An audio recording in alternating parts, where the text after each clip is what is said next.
jamana ko kan an b'a bɛɛ lajɛlen fo Mali kɔnɔ ani Mali kɔ kan bi an bɛ yɔrɔ min na bi an bɛ grand public spécial donc bi le 24 septembre 2022 donc a y'an ŋaniya sigi k'a jira k'a fɔ ko faut que an ka na débat grand public kɛ donc voilà pourquoi an bɛ yan bi ka masala donc n'o tɛmɛna ka bɔ yen an ka invité fɔlɔ o ye jɔn ye o ye docteur Madani Diallo ye docteur Madani Diallo jɔn don a bɛ n'a yɛrɛ ko fɔ a bɛ baara mun na a bɛ na nin bɛɛ fɔ n'o tɛmɛna ka bɔ yen président Sori Ibrahima Traoré Sori Ibrahima président Faire Mali ale fana b'an bolo kɔrɔ yan an b'ale fana fo ka walima dɔn maa sabanan o jɔn ye o ye Lassana Guindo ye conseiller au ministère des Mines, de l'énergie et de l'eau ale fana bɛ yan vraiment merci beaucoup maa naaninan o jɔn o tɛ maa dogolen o ye Djibril Diallo ye expert géologue donc ale fana b'an bolo kɔrɔ yan k'a fara ne jɛɲɔgɔn su ni tile an bɛ ɲɔgɔn kan Aboubacar Traoré Enfré ale fana b'an bolo kɔrɔ yan Enfré kuma filɛ nin ye folikan jumɛn bɛ k'a lase nin mana ma. Bukele y'a fɔ cogoya min na an bɛ foli bila an filɛbaga bɛɛ lajɛlen ma nin waati la maa o maa ne de sɔgɔlen bɛ seeri fila la an bɛ fo k'i waleɲuman dɔn i n'a fɔ nin ye laada ye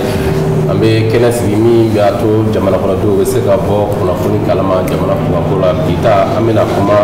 sanu kan kosɛbɛ min b'a to jamana kɔnɔdenw bɛ faamuyali sɔrɔ ko la cogoya min na i y'a fɔ cogoya min na u b'a fɔ bamanankan na ko ni sanji ye mɔgɔ cɛjugu ni fila gosi i b'a sɔrɔ dɔ filɛ ka di dɔ ye donc zira ale ni sanu o tɛ kelen ye dɔ filɛ ka di dɔ ye wa ni datu jara ɲinɛ bɛ kɛ nɛrɛbɔla fɛnɛ kɔ donc o la bi sanu a yakubara a tigi bɛ ka caya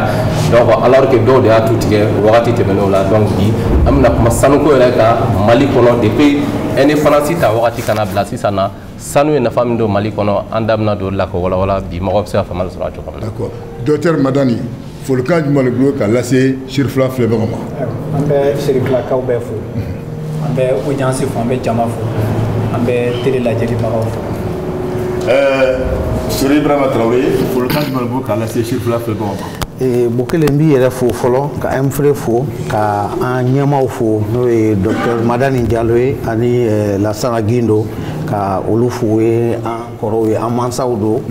ka ingénieur géologue minier Diallo fo Djibril Diallo min ka wulikajɔ dogolen tɛ maa si la k'an filɛbaga n'an lamɛnbaga bɛɛ fo ka jamakulu bɛɛ fo ka bonyamasegin kɛrɛnkɛrɛnnen kɛ Baba Modibo Keyita ye an bɛ so min kɔnɔ so in tɔgɔ dalen bɛ ale de la ale de kɛra Mali ka yɛrɛma hɔrɔnya o jɔnjɔn o kɔlɔsibaga ye a kɛra Mali président fɔlɔ ye donc an bɛ Mali ka yɛrɛma hɔrɔnya o sabatili Faire Mali ka kɛlɛ bɛ o de hukumu kɔnɔna la kɛrɛnkɛrɛnnenya la sɔrɔko sira kan donc an bɛ bonyamasegin kɛ Modibo Keyita ye ka layidu kurakuraya a ye k'a fɔ u ye kɛlɛ min kɛ yaasa Mali ka yɛrɛma hɔrɔnya sɔrɔ o tuma na anw bɛna o kɛlɛ tɔ dafa ni Ala sɔnna yaasa yɛrɛma hɔrɔnya in a ka kɛ nafoloko sira fɛnɛ kan a ka kɛ ko dafalen ye. Merci beaucoup Lassana Guindo. An ka foli bɛ se fɔlɔ Sirifula TV mɔgɔw ma ani minnu ye nin hakilina ɲuman sɔrɔ ka an ka se ka na sigi ka ni baro kɛ ani salle kɔnɔ mɔgɔ bɛɛ lajɛlen minnu nana ka n'an lamɛn pour que an bɛ se ka kunnafoni jɛlenw da mɔgɔw tulo kan cogo min ka da mun bɛ sanuko Mali jukɔrɔ nafoloko cogoya kan donc an ka foli bɛ se bɛɛ lajɛlen ma n ma ɲinɛ fana ni minnu bɛna baro kɛ docteur Madani Diallo b'o la Sori Traoré b'o la avec mon jeune frère Djibril Diallo donc n ka foli bɛ lase olu bɛɛ lajɛlen fana ma. D'accord. Djibril Diallo folikan jumɛn bolo k'a lase sirifila filɛbagaw ma. Aw bɛɛ ni ce n bɛ foli lase Sirifula lajɛbaga bɛɛ lajɛlen ani mɔgɔ minnu bɛ salle kɔnɔ ka foli kɛ bɛɛ lajɛlen ye ka foli lase an ka cɛkɔrɔba ma Madani Diallo dan tɛ foli min na ka kɔnɔkɔrɔ kɛ n'i sigi ka se ka maliyɛnw la kunnafoni an b'o foli lase ale ma foli n b'o lase Guindo ma vraiment mɔgɔ min don mɔgɔ jɔra la wagati o wagati il est là pour éclairer les Maliens ka foli lase Fermali président ma min ka wuli ka jɔ bonyalen don kosɛbɛ Mali sanuko la pour la souveraineté Mali sanu bɛ se ka sababu ye ka maliyɛnw dɛmɛ cogo min na ka bɔ an bɔ gɛlɛya kɔnɔna la n ka foli bɛ bɛɛ lajɛlen ye n bɛ se k'o de lase bɛɛ lajɛlen ma. Bokar kɔrɔfɔ tɛ nin ye n'an se ka kuma daminɛ jama min bɛ yan an b'a bɛɛ lajɛlen fo vraiment merci beaucoup mun ye CNT président Badini a bɛ kɛnɛ kan ani Cheikh Oumar Traoré voilà ale fana bɛ kɛnɛ kan ani docteur Alain Bokoum o fana bɛ yan an b'a bɛɛ lajɛlen fo fɛn o fɛn bɛ yan k'a don vraiment merci beaucoup an nana an ka weleli la donc kuma mana bɔ a la hali bi Ala k'an ni sababa bɛn donc Bokar sanni an ka kuma di docteur Madame Diallo ma Madame Diallo yɛrɛ ye jɔn ye. Bokele y'a fɔ kuma la Madame Diallo ale ye maa min ye donc a sigilen bɛ an bolokɔrɔ bi Ala kɔni y'an garisɛgɛ don a la o la maa min don a hakili juru caninen don kosɛbɛ min ye dugu jukɔrɔ ko nafolo sɔrɔ siraw la o la depuis san 1979 a ye sɛbɛn dɔ sɔrɔ n'u k'a ma ko PhD min ye irisiw fɛ yen nɔ o kɔfɛ an ka jamana kɔnɔna na fɛnɛ a ye cakɛda caman a ye o baaraw kɔni kɛ an ka jamana kɔnɔna na min ye dugu jukɔrɔ nafolo sɔrɔ siraw nasira la wa Nations Unies kɔnɔna na fɛnɛ a ye baara kɛ nɔ min ye BHP minéral a ye baara kɛ fɛnɛ wa a ye san 10 de kɛ kɔ ka baara la ka Mali kunnawolo min b'a to kɛrɛnkɛrɛnnenya la dugu jukɔrɔ nafa sɔrɔ siraw donc olu bɛ se ka yakubaya cogoya min na kɔfɛ min ye Anglo Gold Ashanti Mali a kɛra o ɲɛmaaba ye san 2008 o kɔfɛ an ye k'a fɔ diɲɛ kɔnɔ maa hakili juru caninenw ka minnu bɛ kuma nafa sɔrɔ sira la dugu jukɔrɔ ko nafa sɔrɔ siraw la a kɛra jamana caman farafinna jamana caman fɛnɛ ka ladilibagaw ye o nasira la o kɔfɛ an ye k'a fɔ bi na a ye baara caman fɛnɛ kɛ min ye CCMSA Mali ye donc o ɲɛmaa fɛnɛ don depuis san 2010 donc o yɔrɔ ye yɛrɛ min kɛra ka sababu ye ka usine fɔlɔ sigi an ka jamana kɔnɔna na usine bɛ fara nɔgɔ nasira bon n'u k'a ma ko production de chaux o kɔfɛ tuguni an ye k'a fɔ o kɔfɛ min ye a ye baara fɔlɔ fɛnɛ kɛ baara fɔlɔ min ɲɛsilen bɛ o dugu jukɔrɔ fara nɔgɔ donc o bɛ se ka nafa min lase jamana ma donc a ye baara kɛ o fɔlɔ la k'o fɔlɔ test kɛ k'a lajɛ a ɲɛna wa a ma ɲɛ wa donc baara min bɛ se ka kɛ a ko kɔnɔna na o kɔfɛ an ye k'a fɔ min ye nɔgɔ minnu bɛ bɔ dugu jukɔrɔla la donc o bɛ se ka nafa min fɛnɛ lase min ye sɛnɛ nasira la donc a ye baara kɛ o fɛnɛ la donc Mali kɔnɔ ani Mali kɔ kan o kɔfɛ min ye Maclay SAS donc o fɛnɛ ɲɛmaa don depuis san 2013 ka na bila fo sisan n'o o sigiyɔrɔ yɛrɛ bɛnnen bɛ Faransi jamana ka kɛrɛnkɛrɛnnenya Paris n'o tɛmɛra ka bɔ yen nɔ min ye Kanadakaw fɛ ani Australikaw fɛ yen nɔ donc baara yɔrɔ min fɛnɛ bɛ yen nɔ donc n'u k'a ma ko société d'exploration minière donc o baara cakɛla ma fɛnɛ don donc o kɔfɛ tuguni an b'a ye k'a fɔ min ye exploitation minière min ani bangi sira la donc a ye baara kɛ o fɛnɛ nasira la o kɔfɛ an ye k'a fɔ maa hakili juru caninenw tuguni n'u k'a ma ko géoscientiste privé Mali la donc o maa fɛnɛ don min ye association des géologues de France o maa don wa min ye société géologue Grande-Bretagne o maa don wa min ye association des géologues économistes États-Unis kɔnɔna o maa don wa min ye institut canadien des mines et de la métallurgie o fɛnɛ maa don donc bi bi na an bɛ se k'a fɔ a ye baara ɲuman caman kɛ jamana in kɔnɔna na wa an b'a ye k'a fɔ min ye hali cogoya min na an ka dugu jukɔrɔ nafasɔrɔ siraw o bɛ se ka yakubaya ka sanga sɔrɔ donc a senba de bɛ o de la o de kɛra sababu ye jamana ɲɛmaaw yɛrɛ min ye médaille d'a ma n'u k'a ma ko chevalier de l'ordre national o kɛra san 1997 wa an b'a ye k'a fɔ o ma dan o ma tuguni san 2018 o tilala ka bonyamasegin wɛrɛ ka a ye n'u k'a ma ko ordre national k'o fɛnɛ ta k'a di a ma sabula a ye baara min kɛ jamana kɔnɔna na dugu jukɔrɔ nafasɔrɔ siraw yakubayali la a ma dogo mɔgɔ la o de kama min ye jamana ɲɛmaaw u y'u ɲɛsin a ma ka se ka nin bonyamasegin k'a ye. Je pense que vraiment Bokar kɔrɔfɔ tɛ donc Sherifula filɛbagaw donc Madame Diallo jɔn don donc a fɔra a ye baara fɛn o fɛn mais Madame an bɛna i fan fɛ miniti 20 donc bi an sigilen bɛ yan k'a jira k'a fɔ l'historique même l'exploitation minière donc maintenant a nana cogo di an b'a fɛ n'i bɛ se k'i da don a la ka ɲɛfɔli k'anw ye. O kɛlen ni cɛ baara in kɔni ka gɛlɛn anw ye technicien ye anw degelen tɛ kuma caman na n'a fɔra k'an ka dugu jɔyɔrɔ nafolo kuma fɔ an bɛ se ka dɔɔnin fɔ a ye ɲininka k'an k'a daminɛ indépendance la an bɛ min fɔ f'an k'an bɔyɔrɔ fana dɔn Mali kɔnɔ nafolo fɔlɔ min bɔra o ye nɛgɛ ye fɔlɔ mɔgɔw tun bɛ nɛgɛ dilan u tun bɛ nɛgɛ bɔ u tun b'a don furu kɔnɔ u b'a kɛ daba ye u b'a kɛ fɛn o kɛra kabini Sunjata ma na fo bi a dabilala colonisation tile la filanan ye min ye o ye kɔgɔ ye kɔgɔ tun bɛ bɔ Tawudenji fan fɛ n'a hakili n'a kalan minnu ko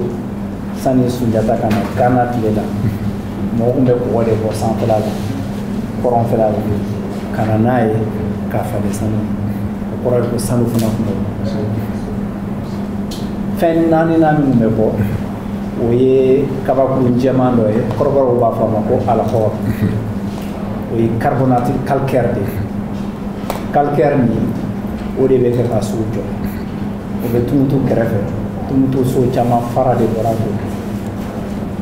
o fɛn naani o de tun bɛ bɔ Mali la kabini Sunjata ma na fo ka Sunjata na fo ka kan naaninan min ye sanu ye bɛɛ bɛ sanuko kan sanu bɛ bɔ kabini o tile a fɔra yɛrɛ ko Kanko Musa Tale Magan a taara ni sanu hakɛ min y'a bolo o ye nansaraw bɛ ka sanu o n'u ka wari a y'a baraka dɔgɔya 100 o 100 10 o de kɛra donc an bɔra yɔrɔ jan an bɔra ka jan fɛn caman ma na ni fɛn naani min de tun bɛ bɔ sanu tɔw kan tubabuw nanen kɔgɔbɔn ma dabila nka tubabuw nana n'u ka nɛgɛ ye nɛgɛko dɔgɔyara dɔɔnin mais calcaire min tun bɛ bɔ kɔrɔn fɛ min ye alcool ye tubabuw y'o de ɲini Kayi jamana na parce que colonisation nana Kayi de fɛ u y'a ɲini Kayi jamana na o ye calcaire ye u y'a ye Kayi kɛrɛfɛ u y'a ye Bafulabe fo ka jigin ka se Tokoto calcaire ni o de bɛ kɛ ka so jɔ mais tubabuw y'o de calcaire ta u y'a jeni n'i y'a jeni a bɛ kɛ laso ye o laso tubabu sɔrɔdasi militaire parce que sɔrɔdasi n'u ka génie militaire de bɛ yaala n'a fɔra génie olu de bɛ fɛnw dilan donc génie militaire mɔgɔw de ye laso usine dilan laso usine fɔlɔ jɔra Tokoto hali sini a bɛ arajo jɔyɔrɔ ye mɔgɔ bɛ 1911 a san 100 ni donc colonisation daminɛ o dugu jukɔrɔ nafolo in min ye calcaire ye u y'o jeni o laso o de kɛra ka kɔlɔn ka gare de jɔ ka na fɔ o de kɛra ka Bamako farasow jɔ o de u taara n'o de fo Segu ka taa ko visiter Niger sow jɔ donc olu ye calcaire filɛ parce que n'i bɛ jamana jɔ n'i bɛ fɛn fɛn kɛ f'i ka jɔli de kɛ o de y'a filanan tubabu ka tile la olu fana ye fɛn ɲini min ka di maliyɛn bɛɛ ye o ye pétrole ni gaz ye société tun b'u bolo o tɔgɔ ye ko société africaine du pétrole olu ye pétrole ɲini mais u m'a ye u ye tubabu sanu ka taa sani an ka se indépendance ma o y'a sɔrɔ guerre mondiale banna centrale nucléaire daminɛna bombe nucléaire daminɛna donc u ye uranium ɲini u ye uranium ɲini u ka colonie bɛɛ la ka bɔ Sénégal ka taa fo Tchad u sera ka uranium ɲuman sɔrɔ Niger de o de nana ni Niger uranium ye Mali la an garisɛgɛ m'a ye u ka temps na kolon temps na olu de kɛra donc an nana indépendance la ka sɔrɔ o de bɛ sen na sanu min bɛ sen na sanu bɔli la maliyɛnw kɔni bɛ sanu bɔ an ka mɔgɔ minnu bɔra an ɲɛ olu tun bɛ sanu bɔ sanu bɔ ma dabila artisanw b'a bɔ an b'u wele ko orpailleurs sanubɔlaw damasen bɛ sen na mais tubabu sera ka min kɛ u ko nana ni drague de ye drague ye bateau ni ye bateau min u y'a bila baji kan Falémé kan Keɲeba fana donc o bɛ ba bɔgɔ sama k'a ko ka sanu bɔ a la ka tila ka bɔgɔ bila a nɔ na o ye drague ye o tun bɛ sen na temps colonial la u nana ni drague dɔ ye fana u bɔra n'a ye kankan ka n'a ye Bamako o drague in tun bɛ cɛncɛn de sama ka bɔ baji la o cɛncɛn in de kɛra ka an ka aéroport in dilan ACI 2000 la voilà o ni ka Bamako pont dilan parce que n'a hakili b'a la pont dilan la sani ka indépendance ta voilà o ye tubabu ka tile donc anw y'an ka indépendance ta an y'an ka indépendance talen Mali a décidé ko an b'an ka nafolo jukɔrɔ nafolo ɲini Sonarem créera Sonarem ye kun ye fɛn fila de ye u ye tubabu ka colon ka fɛn min kun bɛ yen ko Bumifond bureau minier de la France d'outre-mer o ni SAP Société africaine de pétrole anw y'o bɛɛ de fara ɲɔgɔn kan k'o di Sonarem ma indépendance talen Sonarem fana an y'an jigi da Irisiw kan u k'an dɛmɛ ka dugu jukɔrɔ nafolo ɲini o ɲinini sen fɛ ayiwa sanu kɔni kɛra numéro 1 pétrole kɛra numéro 2 ye olu ye uranium u y'a ɲini mais u m'a ɲini ten sabanan u ye min baara kɛ min kan o tun kɛra lithium ye parce que lithium bɛ kɛ ka o kuma na de o wagati la a bɛ don fɛn na min ye céramique ye min bɛ don centrale nucléaire la donc uranium u y'o baara de kɛ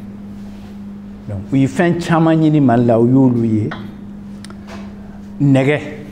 parce que na jamana bɛ jɔ ni nɛgɛ ye a bɛ jɔ ni ciment ye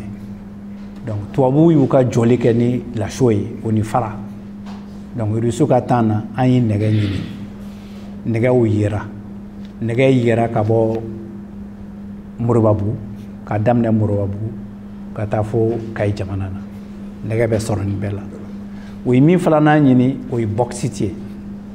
a bɛɛ b'a dɔn ko Laginɛ olu ka nafoloba ye bauxite ye bauxite ɲinina Mali la donc bauxite fana bɛ daminɛ kabini Kulukoro jamana na ka taa se fo Kayi jamana na o y'olu ɲini Irisiw ye pétrole ɲini u ye pétrole ɲini u ye pétrole ɲinina u y'a daminɛ kabini u nakuma fo ka taa coup d'état kɛ fo 69-70 Irisiw ye forage fila kɛ u ye kelen kɛ Menaka fan na u ye kelen kɛ Kidal fan na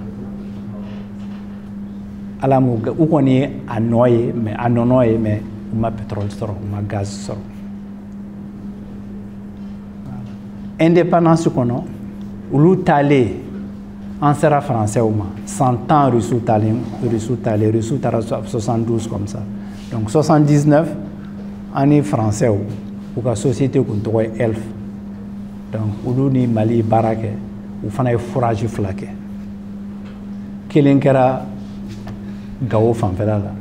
tɔ kelen taara kɛ Tawudeni fanfɛ o fana ye fɛn ye k'a fɔ k'a bɛ se ka kɛ mais u m'a ye donc pétrole la 85 an sera américains ma américains nana Esso olu fana ye forage kelen kɛ Tawudeni o forage fana y'a yira ko pétrole bɛ se ka sɔrɔ mais a nɔ yera mais pétrole yɛrɛ ma sɔrɔ gaz yɛrɛ ma sɔrɔ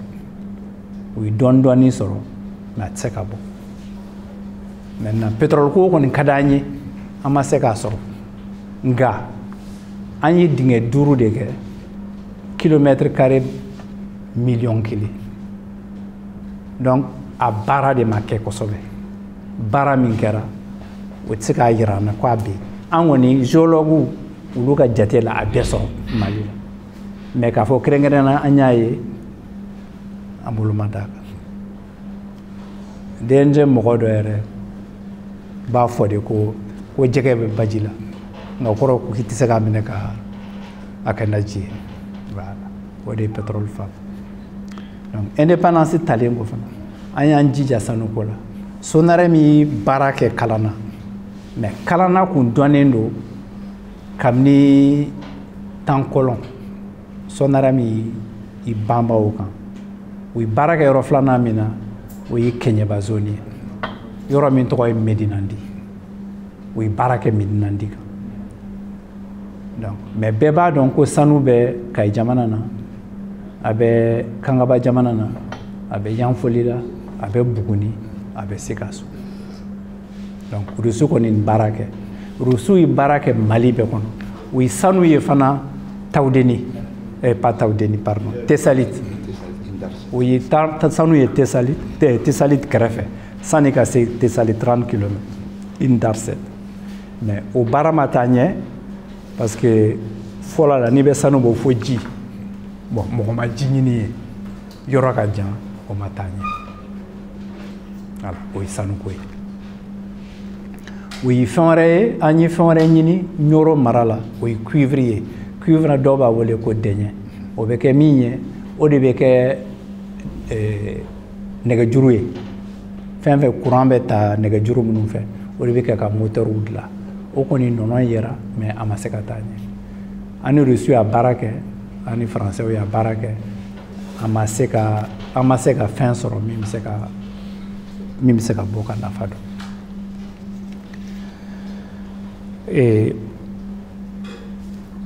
u ye baara kɛ min fana kan o ye calcaire ye parce que n'a Rusu nana jamanajɔ kun don jamana bɛ jɔ ni ciment ni nɛgɛ de ye donc Rusu ye calcaire fana baara kɛ n'i y'a jateminɛ mɔgɔ o mɔgɔ i baara kan fɛ a kɛra tubabu ye a kɛra Rusu ye bɛɛ y'i jigi da calcaire kan parce que calcaire bɛ se ka kɛ min ye ni tubabu kɔlɔn ka temps na ni calcaire jeni a bɛ kɛ laso ye laso bɛ mun ɲɛ laso de b'a to fɔlɔ u y'u ka so jɔ n'a ye laso de b'a to i b'i ka ji saniya donc Somagep olu bɛ laso utiliser donc kɔlɔn kun bɛ laso de bɔ yan k'an ka ji sanaya u tun bɛ fɛn dɔ b'u bolo ko larvelikɛla u bɛ yaala ka fiyɛ k'a kɛ fosew kɔnɔ ka yɔrɔ faga u tun b'a kɛ ɲɛgɛnw kɔnɔ donc o de ye laso ka baara ye Rusu ka tile la an ye baara k'a kan an ma baara kɛ laso kan mais an ye baara kɛ k'a kɛ ciment ye donc ni n ko n'i y'a jeni a bɛ kɛ laso ye n'i y'a tobi n'i ye calcaire tobi ani bɔgɔ n'i ye calcaire ni bɔgɔ ɲagami k'u tobi ɲɔgɔn fɛ o de bɛ kɛ clinker ye n'i ye clinker de si ka calcaire dɔɔni k'a kan ka fɛn wɛrɛ k'a kan o tɔgɔ ye ko gypse o de b'a kɛ ciment ye donc Rusu y'u ka cimenterie fɔlɔ jɔ Jamu u y'a jɔ Jamu kɛrɛfɛ min na parce que ji b'a kɛrɛfɛ u y'a jɔ jida la mais a kabakurun o ko bɛ bɔ Gangonteri donc usine fɔlɔ de ciment yɛrɛ bɛ dilan yɔrɔ min na o ye u tun bɛ clinker dilan ka ciment donc an ni Rusu y'o baara kɛ maintenant kow nana Mali évoluera o usine dépassera a jɔra donc baara tilara ka taa tuguni parce que jamanajɔ tɛ kɛ tile kelen Indienw nana en 2004 olu ye accord signé Mali fɛ 2008 fɛn min kun dira Rusuw ma Gangonteri o dira Indienw ma Indienw y'u ka ciment usine dilan ye ciment fɔlɔ usine ye usine intégrée o bɛ calcaire ta k'a ni bɔgɔ ɲagami k'a tobi k'a kɛ clinker ye ka tila ka clinker si k'a kɛ ciment ye o de y'o fanfɛla ye maintenant sisan an bɛ clinker importé usine saba bɛ yan nɔ olu bɛ clinker ni sa kɔ kan ka na n'a ye mais Indienw bɛ clinker dilan o y'o yɔrɔ ye maintenant min ka gɛlɛn n'a bɛɛ o ye sanu ye sanu ɲinini daminɛna an y'o fɔ an y'a fɔ ko tubabu y'a exploité an ni Rusu nana ala m'an garisɛgɛ an ka exploitation kɛ an ka ma exploitation min kɛ o kun ye kalanna ye kalanna daminɛna mais a daminɛ kuma o y'a sɔrɔ sanu prix kun jiginna fɛn caman dɔnna an ka kalanna ma sira sɔrɔ ne yɛrɛ ye baara kɛ kalanna mais k'a sɔrɔ kalanna bɛ sen na Mali ye dɛmɛ ɲini mɔgɔw fɛ pour que an ka sanuko yiriwa Rusu bɔlen mɔgɔ fɔlɔ minnu nana o kɛra Nations Unies. Nations Unies n'an ye baara daminɛ ni Mali ye baara daminɛ ka 79 fo 91 donc an ye san 10 ni kɔ de k'o baara la. O baara o y'an dɛmɛ ka Siama ye. Siama yera en 84 mais Siama nana exploitation na en 90 o ye 6 ans ye o teliyara o kɛra Mali mine fɔlɔ ye. Mine fɔlɔ min ka gisement fɔlɔ min yera o ye Lulo de ye. Français ka ani Français de ye baara kɛ dans les années 80 donc Lulo yera 83 mais Lulo a géologie ma nɔgɔn donc Lulo ma se ka don exploitation na fo 120 kɔ. Donc, dans les années 83, Lulo donna exploitation dans les années 2000. On y a 100 mois de gestion dans la Lulo bla exploitation. Mais gisement follow qu'on est, on y a sur avec les Nations Unies, au Siamaï, on donne une exploitation en 90. On y a flana minier au Kera Sadjolaï. Parce que 1984, Mali démène l'Union européenne fait. L'Union européenne est warmindi au Kera Barake Kenyeba Marala. Oui, Kenyeba Marabe couvert. Au couverture c'est fait Sadjola Yera. Donc Sadjola Yera en 89. Ani Sud-Afrique, ani Canadien doye association signée Mali OK. Donc le Sud-Africain faralokan. Donc Sadjola est rentré en exploitation en 96.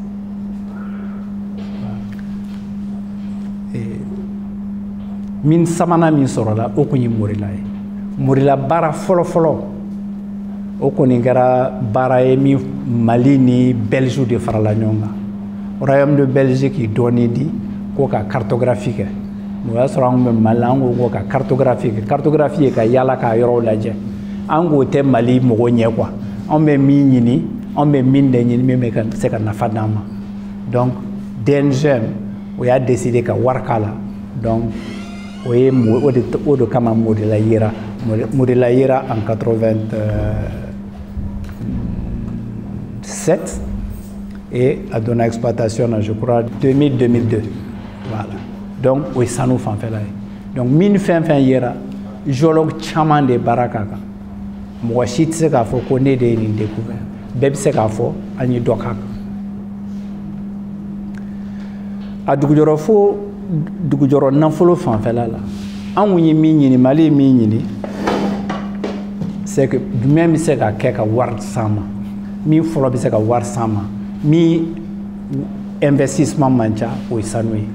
o de kɛra o de baara kɛra n'o hokumu de ye nka fɛn tɔw ɲinina n y'a fɔ cogo min na an ye pétrole o ni gaz kun ka d'an ye an m'a ye mais fɛn wɛrɛ kun bɛ yen o ka d'an ye o ye jama ye an ma jama sɔrɔ mais jama mɔgɔ minnu tun b'an mara o ye tubabu ye français ye tɛ dugu jukɔrɔ nafolo ko ɲɛdɔn hali jama min yera Laginɛ anglais de y'a ye o société kun ye société anglaise de o de ye jama ye Laginɛ en 1956 o société kelen de nana Mali la ka taa Kiɲɛba fanfɛla la ka jama ɲini olu kɔni ye jama ye o baara o continuera indépendance talen kɔ Rusiw y'a lajɛ Rusiw taara yen Français y'a lajɛ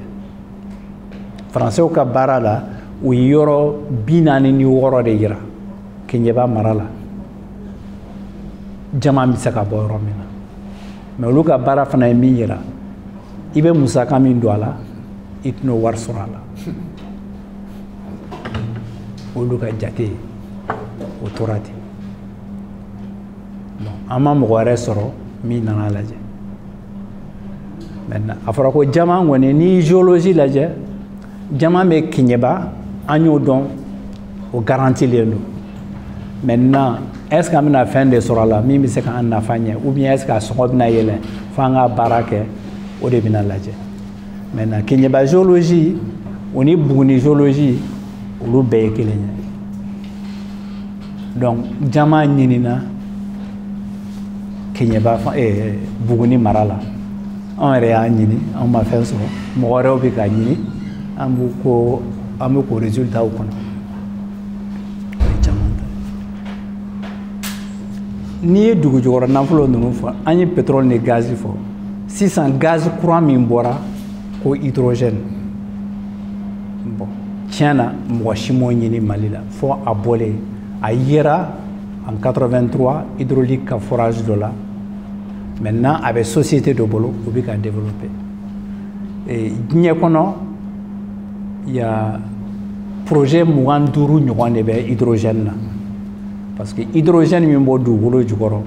an b'o wele ko hydrogène blanc o de jɛlenba don foyi t'o la o tɛ impact kɛ environnement kan valeur b'o de la maintenant diɲɛ kɔnɔ projet 25 de bɛ sen na mais Mali projet o de avancé len don n'a bɛɛ ye min don tɛna se ka kuma caman k'o kan puisque o bɛ société dɔ bolo o n'u ka secret n'u ka fɛnw dɔn mɔgɔ tɛ se ka don walawala n t'o bɛɛ kalama mais min dɔn kɔni c'est que diɲɛ bɛ ka taa cogo min na sisan bɛɛ bɛ k'a fɔ ko ka pétrole ko dabila ko ka don énergie renouvelable la maintenant lithium lithium hydrogène kɔni o bɛ classé o fanfɛla la c'est une énergie quoi a jɛlen don a tɛ tɔɲɔ lase mɔgɔ ma o b'an fɛ maintenant lithium min Rusiw ye lithium min ɲini an fɛ k'a ye Buguni mara la o ye lithium ɲini parce que olu tun b'a fɛ k'a don u ka centrale nucléaire minɛn de la mais lithium diɲɛ kow yɛlɛmana téléphone nana batterie nana lithium donna batterie la donc lithium ye valeur wɛrɛ sɔrɔ min b'a don batterie la voilà donc o de fana y'an ka lithium ko yiriwa je sais que société dɔ y'a ta première pierre posera donc a bɛ se ka nafa la dɔn ale kɔni yera yɔrɔ min na o Buguni mara ye n'a bɛ yɔrɔ wɛrɛ ne m'o mɛn. D'accord, Bakar, kɔrɔfɔ tɛ an b'a yira k'a fɔ ni tun ye docteur Madani Jalo a ye explication di bɛɛ ye faamuyali sɔrɔ a la donc an bɛ profiter mɔgɔ min ye an dɛmɛ ka kɛnɛ ni sigi Fer Mali an b'u fo n'o tɛmɛna ka bɔ ani Bari Gold an b'olu fana fo kosɛbɛ donc kɔrɔfɔ b'i bolo. Ok n bɛ ka ɲininkali bɛ ɲɛsin Lansana Gindo ma e ye conseil technique ministère la ministère min ɲɛsinnen don nin baarako yɛrɛ bɛɛ lajɛlen ma ɔ bi bi in na depuis indépendance taara ka na bila sisan na ni dugu jukɔrɔ nafa sɔrɔ sira ninnu nafa jumɛn de lase Mali ma ani bi bi in na a ɲɔgɔnna joli de bɛ baara la Mali la ani damasɛnɛw yɛrɛ ka baara bɛ cogo jumɛn na Mali la ne bɛ o ɲininkali kɛ tɛnkelen la. Ok, donc n y'i ka kuma faamuya n bɛ foli lase i ma fana pour que fana bɛna n jija pour que n bɛ se ka kibaruya jɔnjɔn di aw ma ani an lamɛnbagaw ma. Doyen Madani ka kuma kɔnɔ je crois que ale ye kuma bɛɛ lajɛlen ɲɛfɔ ka ban k'a daminɛ yanni indépendance cɛ yanni tubabu ka na fo kana se indépendance ma ka n'an bila fo sisan wagati la exploitation comme thème mun yɛrɛ b'an bolo l'exploitation de l'or au Mali de l'indépendance à nos jours donc Madani ka kuma kɔnɔ i bɛ a jateminɛ k'a fɔ exploitation yɛrɛ ka daminɛ o kɛla indépendance kɔfɛla de la de façon industrielle o kɛla indépendance kɔfɛla la a daminɛna ni Siyama de ye Kalana tun bɛ yen qui est une société nationale au cas production k'a daminɛ 84 ka na bila fo 90 a bɛ datugu tuma min Kalana production à peu près c'était 500 kilos d'or o kɛla Kalana Siyama nana ka tugu o la ani caman wɛrɛ mais pour que i ka kuma yɛrɛ jaabi sisan ni fɛn fɛn kɛla yala a sera ka nafa jumɛn lase jamana ma an bɛ se k'a fɔ sanubɔ an ka dugu jukɔrɔ nafolo bɔli a sinsinlen bɛ sanu de kan kosɛbɛ komi Madani y'a fɔ cogo min parce que o de ka nɔgɔ anw ye jamana ye an ye camancɛ jamana de ye kɔgɔji t'an fɛ yan sirako fana o ka nɔgɔ o ma nɔgɔ kosɛbɛ ani hali arayi o fana ma nɔgɔ hali a ye bɔkisiti mun fɔ a ye nɛgɛ minnu kuma fɔ an hakilila taala k'a fɔ olu exploitation mais a ma nɔgɔ parce que sirako tɛ yen n'i ko k'i b'a ta énergie t'an fɛ yan pour que an bɛ se k'a bayɛlɛma cogo min a exploiteli fana a bɔli fana o ka gɛlɛn an bolo hali n'an y'a bɔ a taa yɔrɔ ko o ka gɛlɛn yɔrɔ fila de an miirila yɔrɔ fila de la Sénégal ani la Guinée mais a bɛ se yen cogo jumɛn sira ko bɛ o problème olu ma se ka fɛngɛ donc an ka dugu jukɔrɔ nafolo a sinsinnen bɛ sanu de kan gɛlɛya dɔw kama parce que sanu de ka nɔgɔ an bɛ waati min na komi sisan kabi an ye sanu bɔ daminɛ fo sisan n bɛ se k'a fɔ san o san sanu bɛ se ka nafa mun lase jamana ma o filɛ taxi ani impôt ani sara mun bɛ di an ka mɔgɔ minnu bɛ baara kɛ yen ani patente minnu bɛ sara communes ye donc o de filɛ sanu fanba nafa ye mun bɛ se jamana ma a daminɛ caman tun tɛ parce que sanu bɔyɔrɔ tun man ca mais an bɛ wagati min na komi sisan san 2022 yɛrɛ bɛ fɔ cogo jumɛn bamanankan na san 2022 nin na ou bien 21 parce que an sera k'olu donnew sɔrɔ sanu ye mun lase Mali ma taxi ani impôt minnu sarala mun taara trésor kɔnɔ o bɛ se miliyari ba 4 kɛmɛ 4 ani 50 ma o filɛ taxi ani impôt mun taara trésor kɔnɔ o la fana i bɛ se ka baarakɛyɔrɔ mɔgɔw minnu bɛ baara k'u fɛ yen sara mun dir'o ma an b'o fara kan wari mun bɛ verser INPS la an b'o fara kan ani an ka fournisseur mun bɛ yen fournisseur man ca dɛ ka se an yɛrɛ sago ma mais minnu bɛ yen sisan wari mun fana bɛ sara olu ye an ma olu fara kan donc n'i ye an ka PIB bɛ fɔ cogo jumɛn bamanankan na n'i y'an ka PIB ta sanu ni 450 miliyari ni a bɛ komi ni ale jɔyɔrɔ bɛ taa se 8% ma donc impôt mun bɛ collecté n'i ye Mali jamana yɛrɛ impôt direction générale des impôts olu ka recette bɛ fara ɲɔgɔn kan donc sanu o filɛ 30% ye sigiyɔrɔma 100 o 100 30 o ye sanu ye donc an bɛ yɔrɔ min na komi sisan sanu bɔyɔrɔ a bɛ nafa mun lase Mali ma o de filɛ nin ye jate la mais an m'a jate bɛɛ fara ɲɔgɔn kan n bɛ se k'a fɔ baarako ta fanfɛla la a ye baara di mɔgɔ min ma a bɛ se mɔgɔ ba 14 ma ba 14 directement n'a fɔra ko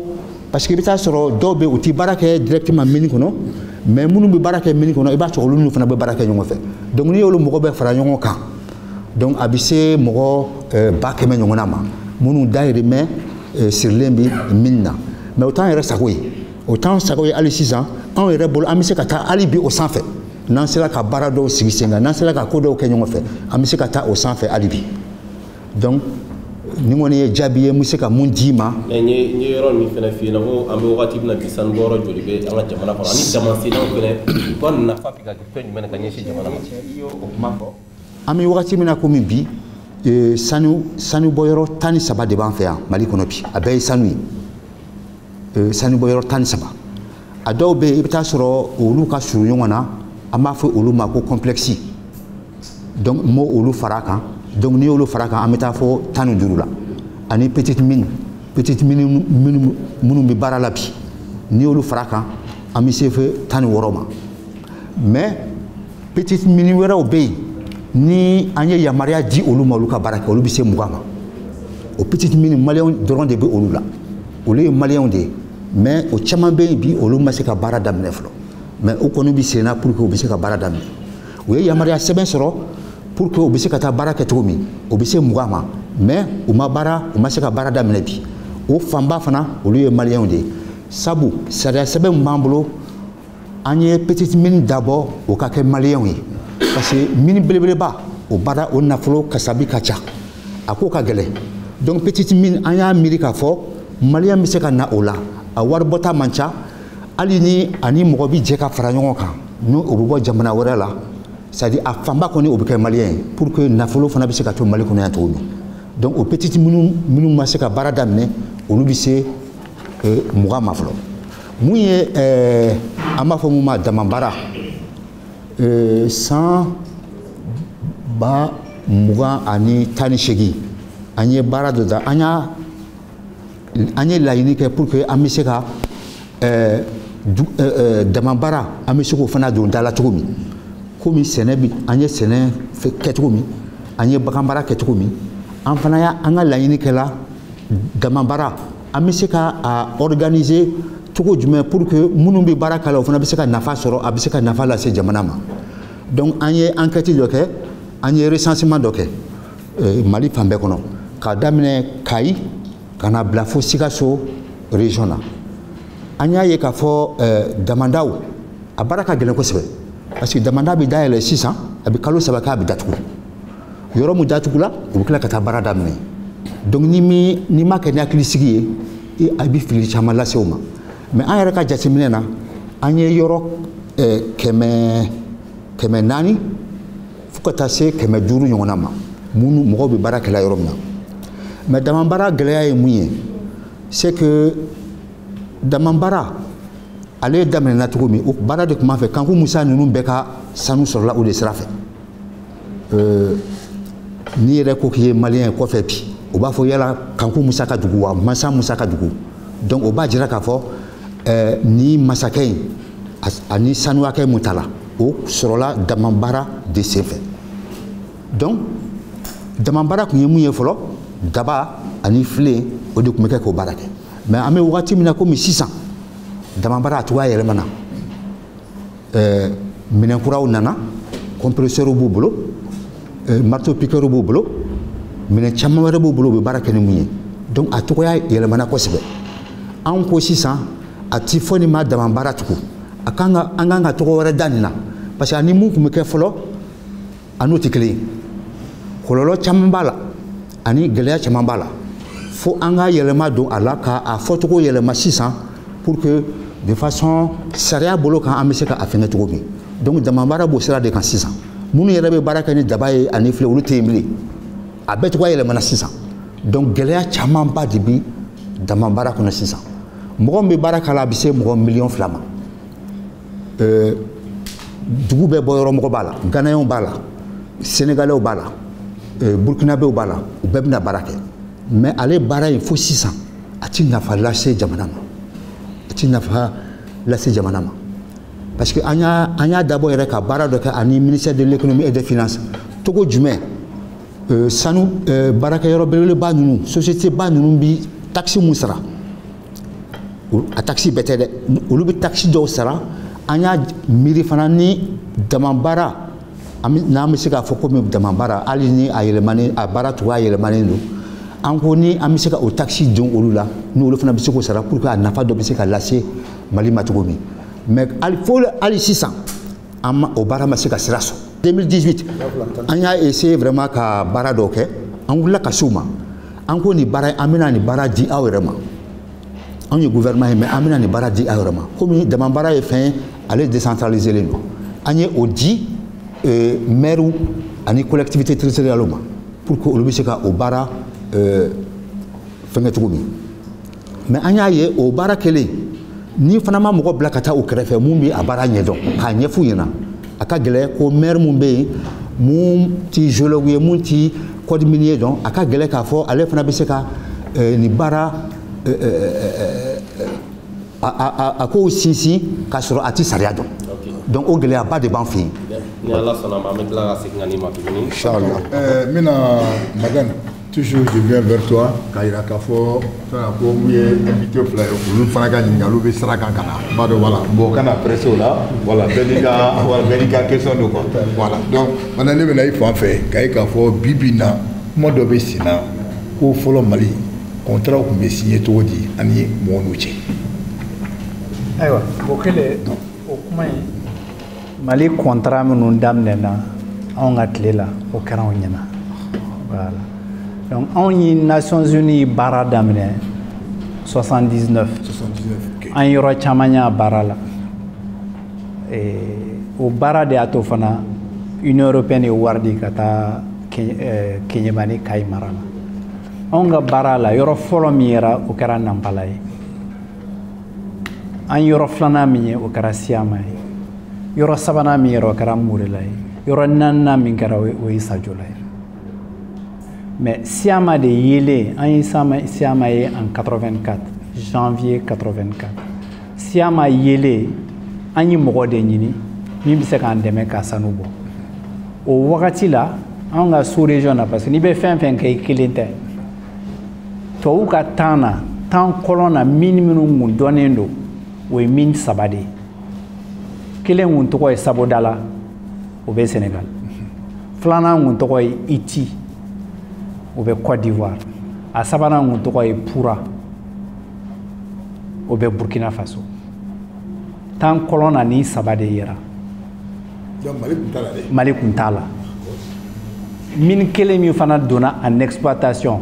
tubabu tile la o ye Pura ye Burkina Faso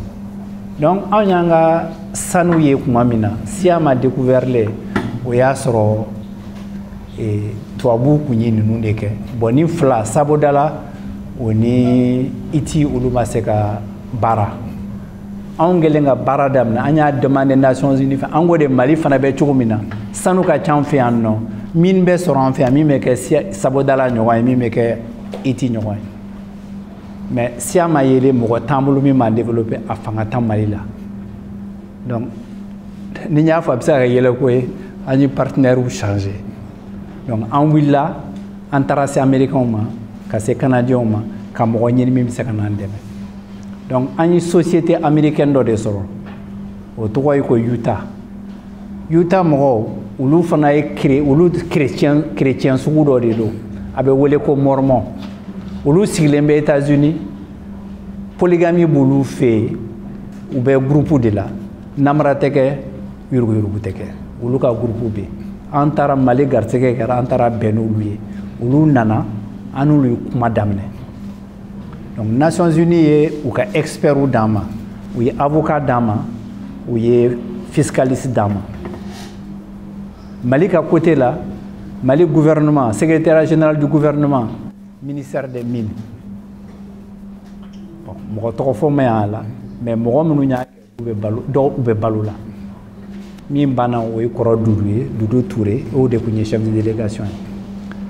a wagati la an bɛ sanu kɛ kuma min na an y'a daminɛ kuma min na mɔgɔ si kun dalen t'a la k'an bɛna mine sɔrɔ donc a baara kɛra politicien kun t'a la bon gouvernement yɛrɛ politicien sen t'a la politique kun sen t'a la ni n ko politique n ka bɛ gouvernement ma parce que gouvernement y'an bila ka baara kɛ mais olu ka jate la an ka ninnu bila u k'u ka baara kɛ quoi u b'u k'u yɛrɛ sɛgɛn fu la a kɛra ten de donc Nations Unies y'an dɛmɛ ani mɔgɔ minnu kumana olu ko k'u tɛ français ka loi dɔn donc ko na convention min bɛ kɛ n'an bɛ accord min signé an ka accord signé min kan base kelen de b'a la n'olu ka sanu bɔ olu kan ka mun sara Mali ye Mali k'a fɔ an ka bɛn a kan na sanu bɔra mun ni mun de bɛ sara Mali ye o de kɛra base ye voilà donc comme négociation don première convention premier accord 1987 an y'a discuté Mali bɛ se ka mun sɔrɔ a bɛ n'a y'a ka sanu bɔ a bɛ mun de sara Mali ye n'a bɔra min sɛmɛnen don a tɛ foyi sara Mali ye ka tɛmɛ o kan an bɛn n'o de kan donc min bɛ sara Mali ye an ko bon sanu in bɛ bɔ fɛn fɔlɔ min bɛ sara Mali ye o ye n'a ye sanu feere dɔrɔn a bɛ dɔɔnin d'a ma parce que an ka sarako ka gɛlɛn donc an y'o wele taxe ad valorem na sanu bɔra n'a y'a feere a bɛ 3% di Mali ma an b'o minɛ an b'o bila npalan kɔnɔ fɔlɔ société ɲɛna société ma ɲɛ an b'o sɔrɔ kɛmɛ sira dɔ kɛmɛ taa saba de bi di a ye saba di o de kɛra bɛnkan fɔlɔ ye a ye saba di a filanan na sanu bɔra n'a y'a feere n'a ye a ka jatew n'a ye musaka bɔ a la an b'an ka impôt ta a kuma na impôt kun ye 45% de sara kɛmɛ o kɛmɛ 45 o bɛ di Mali ma o ye Mali loi de ye en tout cas o ye Mali loi de ye o ye fila ye a sabanan ye min ye na wari tɔ min tora o kɔfɛ an b'o fana tila parce que o de ye aw ta ye o de ye société tigi ta ye mais comme anw fana ye Mali ye anw fana ta bɛ k'a la donc wari min bɛ to an bɛ 15% ta o la kɛmɛ o kɛmɛ an bɛ 15 ta o la donc n'a bɔra o la a tɛ fɛn wɛrɛ sara an y'o de fɔ o de sɛbɛnna donc effectivement bon a la an ko o kɔni o tɛ changer mais min ye baarakɛlaw ta ye n'a ye baarakɛla fɛn fɛn sara a b'u ka INP sara a b'u ka fɛnw sara o tɛ compter a la na baara loi changera Mali la o changement bɛ kɛ changement fɛn bɛ kɛ Mali baarakɛ loi la o bɛ appliquer changement fɛn bɛ kɛ Mali environnement na k'a fɔ ko tiɲɛni bɛ don ka sara kɛra fɛn fɛn bɛ se o fanfɛla la o fana bɛ changer n'o loi kura tara dɔrɔn o bɛ appliquer mais sarali la a bɛ nin de sara donc an y'o de fɔ o de signé na en 87 mais Mali ka jate la a wagati la n'i y'a ta na sanu feere la 3% n'o fɛn saba n'i y'olu fara fara ɲɔgɔn kan i bɛ taa se wari min bɛ bɔ a la a tilancɛ à peu près o de bɛ to yan parce que baarakɛlaw bɛ taa impôt bɛ taa bon maintenant i bɛ se ka jate an ko o kun ye o de kun ye jate ye maintenant mɔgɔ bɛ se k'a fɔ ko baarakɛlaw kɔni o sara ye wajibi o t'a la mais kuma kelen don na sanu ma bɔ est ce que baarakɛla kun bɛ taa na sanu ni ma bɔ est ce que a wagati la fɔlɔ la exonération kun b'a la n'i ka minɛn minnu nana i tɛ douane sara o kan na exploitation daminɛna i bɛ douane bɛɛ sara i bɛ impôt bɛɛ sara voilà mais a kuma kelen n'i ma exonération di i b'a fɔ k'i perdre la mais an ko mɛ n'a baara ma kɛ perte i tɛna sɔrɔ yɛrɛ donc peut-être i bɛ se ka perdre a la waati dɔ la mais i b'a sɔrɔ kɔfɛ donc fɛn fɔlɔ kɔrɔ mais fɔlɔ min kan o de changera o ye accord fɔlɔ ye en 87 maintenant Mali kɛlen k'a ka code minier fɔlɔ kɛ en 91 o y'a sɔrɔ an kekuyara o fɔlɔ signana an ye code minier kɛ an ye code minier changer donc an y'a fɔ de ko n'u bɛ fɛn fɛn sara n'u y'a feere dɔrɔn u bɛ 6% de sara saba tɛ an y'a bɔ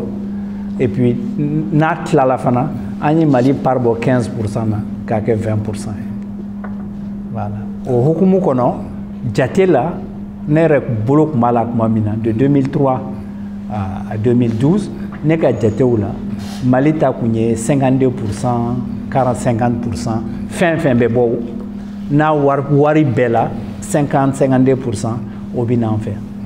keguya la parce que taxe misɛn ka ca voilà. Ok baasi tɛ donc monsieur Guindo n bɛ segin ka ni fanfɛla la tuguni mais an bɛ maaw hakili lajigin k'a fɔ min ye anw mana tila an ka ɲininkali la an bɛ tila ka kɛnɛ di min ye maa minnu bɛ ka an filɛ kɛnɛ kan nɔ donc o fana bɛ se ka ɲininkali kɛ anw ma ɲininkali min kɛ min ye an ka maa welelenw la monsieur Guindo min i y'a kuma tigɛ an b'a fɛ k'a da bɛɛ tulo kan k'a fɔ programme dɔ de bɛ an bolo donc étape par étape donc questionnaire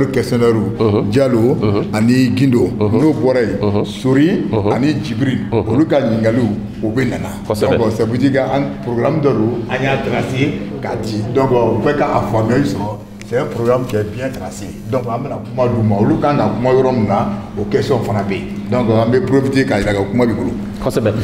monsieur Guindo n y'a fɛ hali bi aw ye jamana ye sabula ministère ma ye aw ye ni wagatinin na min ye sanu bɔli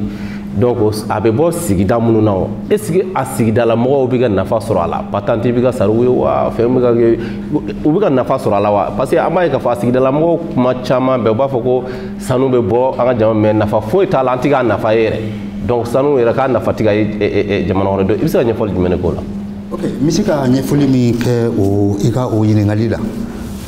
a daminɛ fɔlɔ n b'i fo parce que an ka baara in ne bolo a kan kan an ka to ka bɔ wagati ni wagati ka na nin baro fasuguya kɛ pour que jamana mɔgɔ caman bɛ se ka faamuyali kɛ cogo min a bɛ komi an datugulen don jama fanba u t'a faamuya an b'a la ka baara mun kɛ donc an b'a fo ka da o yɔrɔ kan mun ye sanu bɛ bɔ yɔrɔ min na olu ka lahalaya ye an yɛrɛ ye jateminɛ k'a la mali dɔrɔn tɛ dɛ k'a daminɛ jamana caman na hali tubabu jamanaw b'o la i bɛ taa sɔrɔ olu yɔrɔw bɛɛ la i bɛ taa sɔrɔ mankan de bi nin ko la k'a fɔ ko nin b'an ka yɔrɔ la mais an t'a la ka nafa foyi sɔrɔ an yɛrɛ ka hakili jakabɔ yan o jira n na k'a fɔ ko vraiment o mankan de bɛ yɔrɔ bɛɛ la n'an ko k'an ka mali ta ɲɛfɔ sariya sɛbɛn minnu bɛ yen n'an b'a fɔ o ma ko code minier y'a fɔ ko n'i bɛ sanu bɔ yɔrɔ min i bɛ taa jama de sɔrɔ yen ala y'a kɛ fana an ka sanu bɔ yɔrɔ i bɛ taa sɔrɔ a caman bɛ a bɛ kɔfɛla de la a kɛla frontière ma yɔrɔ ninnu minnu sigilen bɛ o yɔrɔ la i bɛ taa sɔrɔ pour que i ka se gɛlɛya caman tun bɛ yen fɔlɔ sira tun tɛ yen foyi tun tɛ yen donc Mali ta bɛ ten donc sariya sɛbɛnw y'a jira k'a fɔ n'i bɛ taa sanu bɔ olu yɔrɔ fasuguyaw la i bɛ taa duguden minnu sɔrɔ yen i kan ka mun kɛ k'a ɲɛsin olu ma donc sariya sɛbɛn ye olu ɲɛfɔ a fɔla ko patenti bɛ sara u ye o tun ye sanubɔ daminɛ ye komi kɔrɔmadani y'a fɔ cogo min anw ye sanubɔ daminɛ à partir san ba kelen ani 90 ninnu waati de la sanubɔ yɛrɛ daminɛna o wagati la an ye sariya sɛbɛn minnu fana ta an b'a ye k'a fɔ c'est à dire faamuyali dɔw bɛ an tun m'olu sɔrɔ fɔlɔ parce que baara daminɛ kun don ko dɔ bɛ an tun t'olu dɔn a ti komi Canada Afrique du Sud olu min ye san 100 k'a la an n'olu ka baara kɛcogo tɛ se ka kɛ kelen donc an wulila ka s'u ma ka taa u ka kalan kɛyɔrɔ la pour que an bɛ se ka faamuyali sɔrɔ u ta la cogo min donc code minier fɔlɔfɔlɔ ninnu minnu dilanna o tun b'a fɔ ko ni mini sigila a bi san 3 exonération a ti patenti sara san 3nan de a bɛ commencer k'a sara donc mini caman bɛ yen san 3 tɛmɛnen exonération kɔfɛ u ye patenti caman sara sigidala mɔgɔw ye mairie ye o y'a sɔrɔ décentralisation fana a tun ma kɛ ka se fo nin yɔrɔ ma donc a daminɛ an bɛ se k'a fɔ gɛlɛya dɔɔni donna a la population sigidala mɔgɔw u ka laɲini caman bɛ u ma se ka olu sɔrɔ mais tagalen ɲɛ code minier yɛlɛmana code minier fɔlɔfɔlɔ o tun filɛ 1970 ba kelen ani 900 ani 70 voilà donc code minier fɔlɔfɔlɔ o tun ye jamana de tun bɛ yen jamana ça c'était le monopole de l'État c'était le régime pratiquement socialiste parce que c'est le code de 63 qui a été modifié en 70 donc c'était la vision l'orientation socialiste au sariya sɛbɛn kɔnɔ donc Mali de tun bɛ yen société kelen dɔrɔn de sera ka na o waati an b'a fɔ a ma ko VEC Musa ka coup d'état de nana o sɔrɔ yen k'a sɔrɔ olu bi recherche la donc ma se ka fɛn sɔrɔ code minier mun dala o kan an bɛ se k'a fɔ n'o ye Mali code fɔlɔfɔlɔ yɛrɛ ye o ye 91 de société ba fɛn fɛn bɛ exploitation na olu bɛɛ de nana o kɔnɔ donc o sariya sɛbɛn in kɔnɔ an ye population ka laɲini caman de don o kɔnɔna la mun kan ka k'u ye u ka droit ye mun ye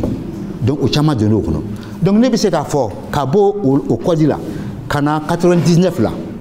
an ma ɲinɛ ma kɛ sigidala mɔgɔw kɔ ka na 2012 la ɲinɛ ma kɛ sigidala mɔgɔw kɔ a 2012 yɛrɛ an y'a daminɛ k'a fɔ ko exploitation sanu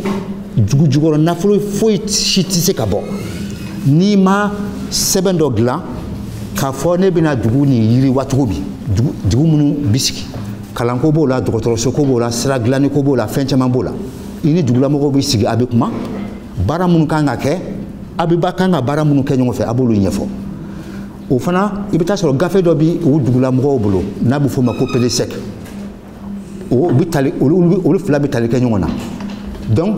mini min na PDSEC i b'a sɔrɔ dugulamɔgɔ ye o fɛngɛ a wari sɔrɔ yɔrɔ t'u bolo donc ni mini sɔrɔla o bɛ se ka kɛ sababu ye ni o bɛ se ka o PDSEC financer cogo min donc à partir de 2012 an ye o yamaruya ta an ka sɛbɛn kɔnɔ donc o baara bɛ kɛ sigidalamɔgɔw ye 2019 o code fana kɔnɔ an y'o kɛ mais hali bi sisan a bɛ fɔ mini b'an fɛ a tɛ foyi ɲɛ ye bon ne bolo vraiment o ye kuma na ko n'a faamuyali cogo ye o ye ko n'a faamuyali cogo ye parce que n'i t'a dɔn ne bolo hali bi ɲɛfɔli de ma k'u ye ɲɛfɔli de ma kɛ c'est pour cela sisan yɛrɛ décentralisation hokumu kɔnɔna la u b'a fɔ ni dépense minnu kɛla san kɔnɔ o ti mini ko ye dɛ o ye décentralisation yɛrɛ ye dépense mun kɛla a bɛ ɲini maire fɛ a kana dugulamɔgɔ bɛɛ fara ɲɔgɔn kan a k'a ɲɛfɔ wari mun sɔrɔla a donna ka taa mun na ne bolo sigidalamɔgɔ t'o de kalama kosɛbɛ u t'olu fɛn ninnu dɔn u kɔni ɲɛ b'a la mini bɛ yen baara dɔw b'a la ka kɛ mais u t'a dɔn a wari bɔla yɔrɔ min ɲɛfɔli ti kɛ donc o b'a jira o fana bɛ se ka kɛ sababu ye n'u b'a fɔ nin mini b'an fɛ a ti foyi ɲɛ sinon n bɛna misali kelen dɔrɔn ta 2016 an y'a laɲini ka taa Kɛɲɛba parce que an yɛrɛ bolo Kɛɲɛba nin mini hakɛ tɛ se ka kɛ Kɛɲɛba mara kɔnɔ et que Kɛɲɛba ka kɛ tan hôtel tɛ yen sira tɛ yen jiko ka gɛlɛn courant ko ka gɛlɛ ka ni mini baden bɛɛ to yen an b'a fɔ minnu bɛ baara mun kɛ u yɛrɛ ye dɛ mais u bɛ taxe mun yɛrɛ sara patente mun sara commune ye pour que ka jateminɛ dɔɔni k'o kan commune tɔgɔ fɔli man ɲi n tɛna commune tɔgɔ fɔ an taara commune dɔ la an y'a sɔrɔ san kɔnɔ miliyari 3 de sarala o commune ye parce que mille 2 bi a ka dugukolo kan a ka territoire kan miliyari 3 o de sarala o commune ye mais an ma baara ye an ɲɛ na o commune kɔnɔ k'a fɔ k'i bɛ se ka mun jira mɔgɔ la ko hali 100 millions donna mun na en tout cas an m'a ye o san mun tugul'o kɔ en tant que représentant de l'État an ye ko le contrôle général des services publics an y'olu bila ka taa u ka taa jateminɛ bɛ kɛ sisan mali mini bɛɛ lajɛlen kɔnɔ yala patente a bɛ fɛngɛ cogo min a bɛ utiliser cogo min o gafew b'an bolo hali ni a diyara ye on peut mettre ça à la disposition du public o kibaruya sɛbɛn y'a jira k'a fɔ ko a baara a fɛn tɛ gérer ka ɲɛ voilà a kan ka kɛ cogo min a t'a la ka kɛ ten. ok baasi tɛ o b'a to n bɛ taa Jibril Jalo e fanfɛla la n bɛ ɲininkali min kɛ e la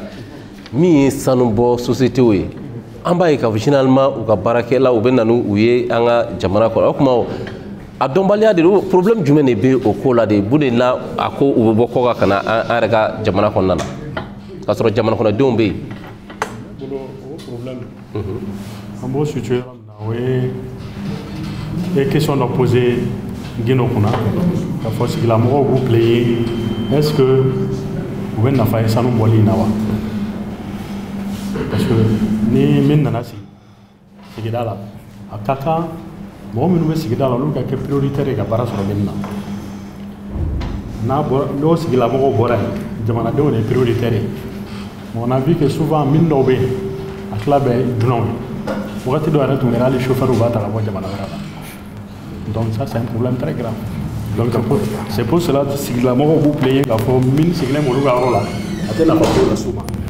on a vu que min bɛ yɔrɔ dɔw fana la ji tɛ yen courant tɛ yen mais i bɛ yɛlɛma dɔrɔn min bɛ a n'a ka construction sow jɔlen don ka ɲɛ bon sigidalamɔgɔw mana ils sont tentés de dire que nafa foyi tɛ min na komi monsieur Guindo ye exemple dɔ ta Keɲeba t'a kan mais bibi in na n'i taara Keɲeba sira c'est une honte c'est-à-dire de Bamako à Keɲeba a sira c'est impraticable et ji tɛ yen il n'y a pas d'eau potable courant tɛ yen mais pourtant il y a 5 000 à peu près qui sont en activité e b'o toro da jɔn sisan dugulamɔgɔw b'a fɔ min de don mais min fana b'a fɔ ko non k'olu ye patente sara état ye donc maintenant qui est fautif il faut chercher le problème parce que min fana nana nafa dɔ de ɲinini kama qui est le profit u bɛna pour que ka wari de ɲini u tɛna k'u bɛna e ka jamana jɔ donc u bɛna o wari ɲini min na u se ye min ye o b'o de kɛ sisan allo voilà donc maintenant olu bɛna u ka nafa de ɲini donc maintenant u kan ka patente min sara u b'o sara jamana ye voilà donc maintenant les patentes les taxes olu b'o sara jamana ye pour eux olu y'u ka devoir jouer donc maintenant o patente ninnu wari bɛ taa min bon pour aider monsieur Guido dans son explication nous on a fait des enquêtes par rapport à ces patentes là mais des maires disent que olu bolo tɛ se ka da patente in kan en réalité min b'a sara o yɛrɛ mais mairie de t'a sɔrɔ wari bɛ taa jamana kɛsi de la la caisse unique de l'État ni wari jiginna mairie pour que mairie bɛ se ka wari in sɔrɔ f'u ka projet de monter le PDSEC mais malheureusement certaines mairies ils sont pas dotés de cette expertise donc wari bɛ na cogo min na a bɛ taa jamana ka compte la jamana fana b'a utiliser bon a bɛ fɔ ko maire ye wari sɔrɔ mais en réalité ka sɔrɔ maire ma wari sɔrɔ donc il faut vraiment aller au-delà de ça de faire des enquêtes approfondies wari in bilala qui à la disposition de qui. Donc ça, c'était une parenthèse. Mais maintenant, pourquoi nous parce que en réalité, formation, il y en a de temps fait par rapport aux travaux destinés aux mines. Ni Ghana, pourquoi tu vois que Ghana, l'exploitation artisanale est professionnalisée? C'est-à-dire qu'à Ken il va demander la terre, non, c'est fini. Formation avec ibta école de la ka former n'a fɔ mobili permis bɛ ta cogo min na orpaillage fana bɛ ten tɔ de i bɛ taa formation kɛ 6 mois ni tilala o ye carte professionnelle d'i ma i bɛ taa baara la donc maintenant i bɛ baara min fana kɛ i bɛ min sɔrɔ wari in fana déclaré la a sanu déclaré le don a tɛ bɔ Donc c'est pour vous dire qu'il y a un problème d'organisation par rapport à ce point. Est-ce que pendant combien de temps on est dans la Sanumbola, il n'y a pas une école de mine digne de ce nom, Malla. Donc ça veut dire qu'il n'y a même pas la volonté politique de le faire. École de mine de Malla. Ah, pourtant, la première pierre a été posée avec 5 ans, mais jusqu'à présent, où est-ce qu'on en est? Il n'y a pas d'école professionnelle. École professionnelle, quel est un dobé que j'ai entendu parler, que je vais rendre hommage, je me suis dit, ça c'est à Sigasso. Mais ce n'est même pas il n'y a pas une attractivité comme à l'école. Est-ce que vous voyez un peu? Donc maintenant, c'est pour vous dire que ça c'est les travaux spécialisés. On appelle les ouvriers spécialisés. Dobe pelboli, dobe fourragike, dobe machine spéciale de boulot. Donc maintenant, et mon forme là, où c'est que tu as là. Donc c'est pour la manœuvre simple ou de takacha. Mais ni bara na ce niveau de mabu era kaduna wole kana. Donc ça veut dire qu'on n'a pas en formation de main. Au lieu qu'on formé à des formations après qu'on la chômage là, moi je pense qu'on a la formation de l'adje aux besoins sur le marché trobina. C'est aux formations non. Ça c'est la création de l'école de mine le plus rapidement possible. On a vu le discours du président de la nation, il a dit ça dans son discours. Moi je crois que ça c'est salutaire. Il faut mettre en place une école de mine le plus rapidement possible et faire des écoles de formation professionnelle. C'est-à-dire tous les travaux font barafan avec mine et qu'il y a quelqu'un qui sera fait mais jeunes formés qu'on oublie au Seraka. Moi je crois qu'il y a un problème bas de pays. Bon maintenant, c'est-à-dire il faut que la mine elle-même crée un centre de formation à côté. Bon, avec Rangold à Loulou, ils ont fait un centre de formation professionnelle en agriculture, la pêche et l'élevage. Un très bon centre. Mais Nitara l'a dit parce que l'État n'a pas pris ça vraiment à valeur là. Moi je crois qu'on m'a accompagné. C'est-à-dire, tant que nous centre de formation, nous avons jeune nous avons formé Barola.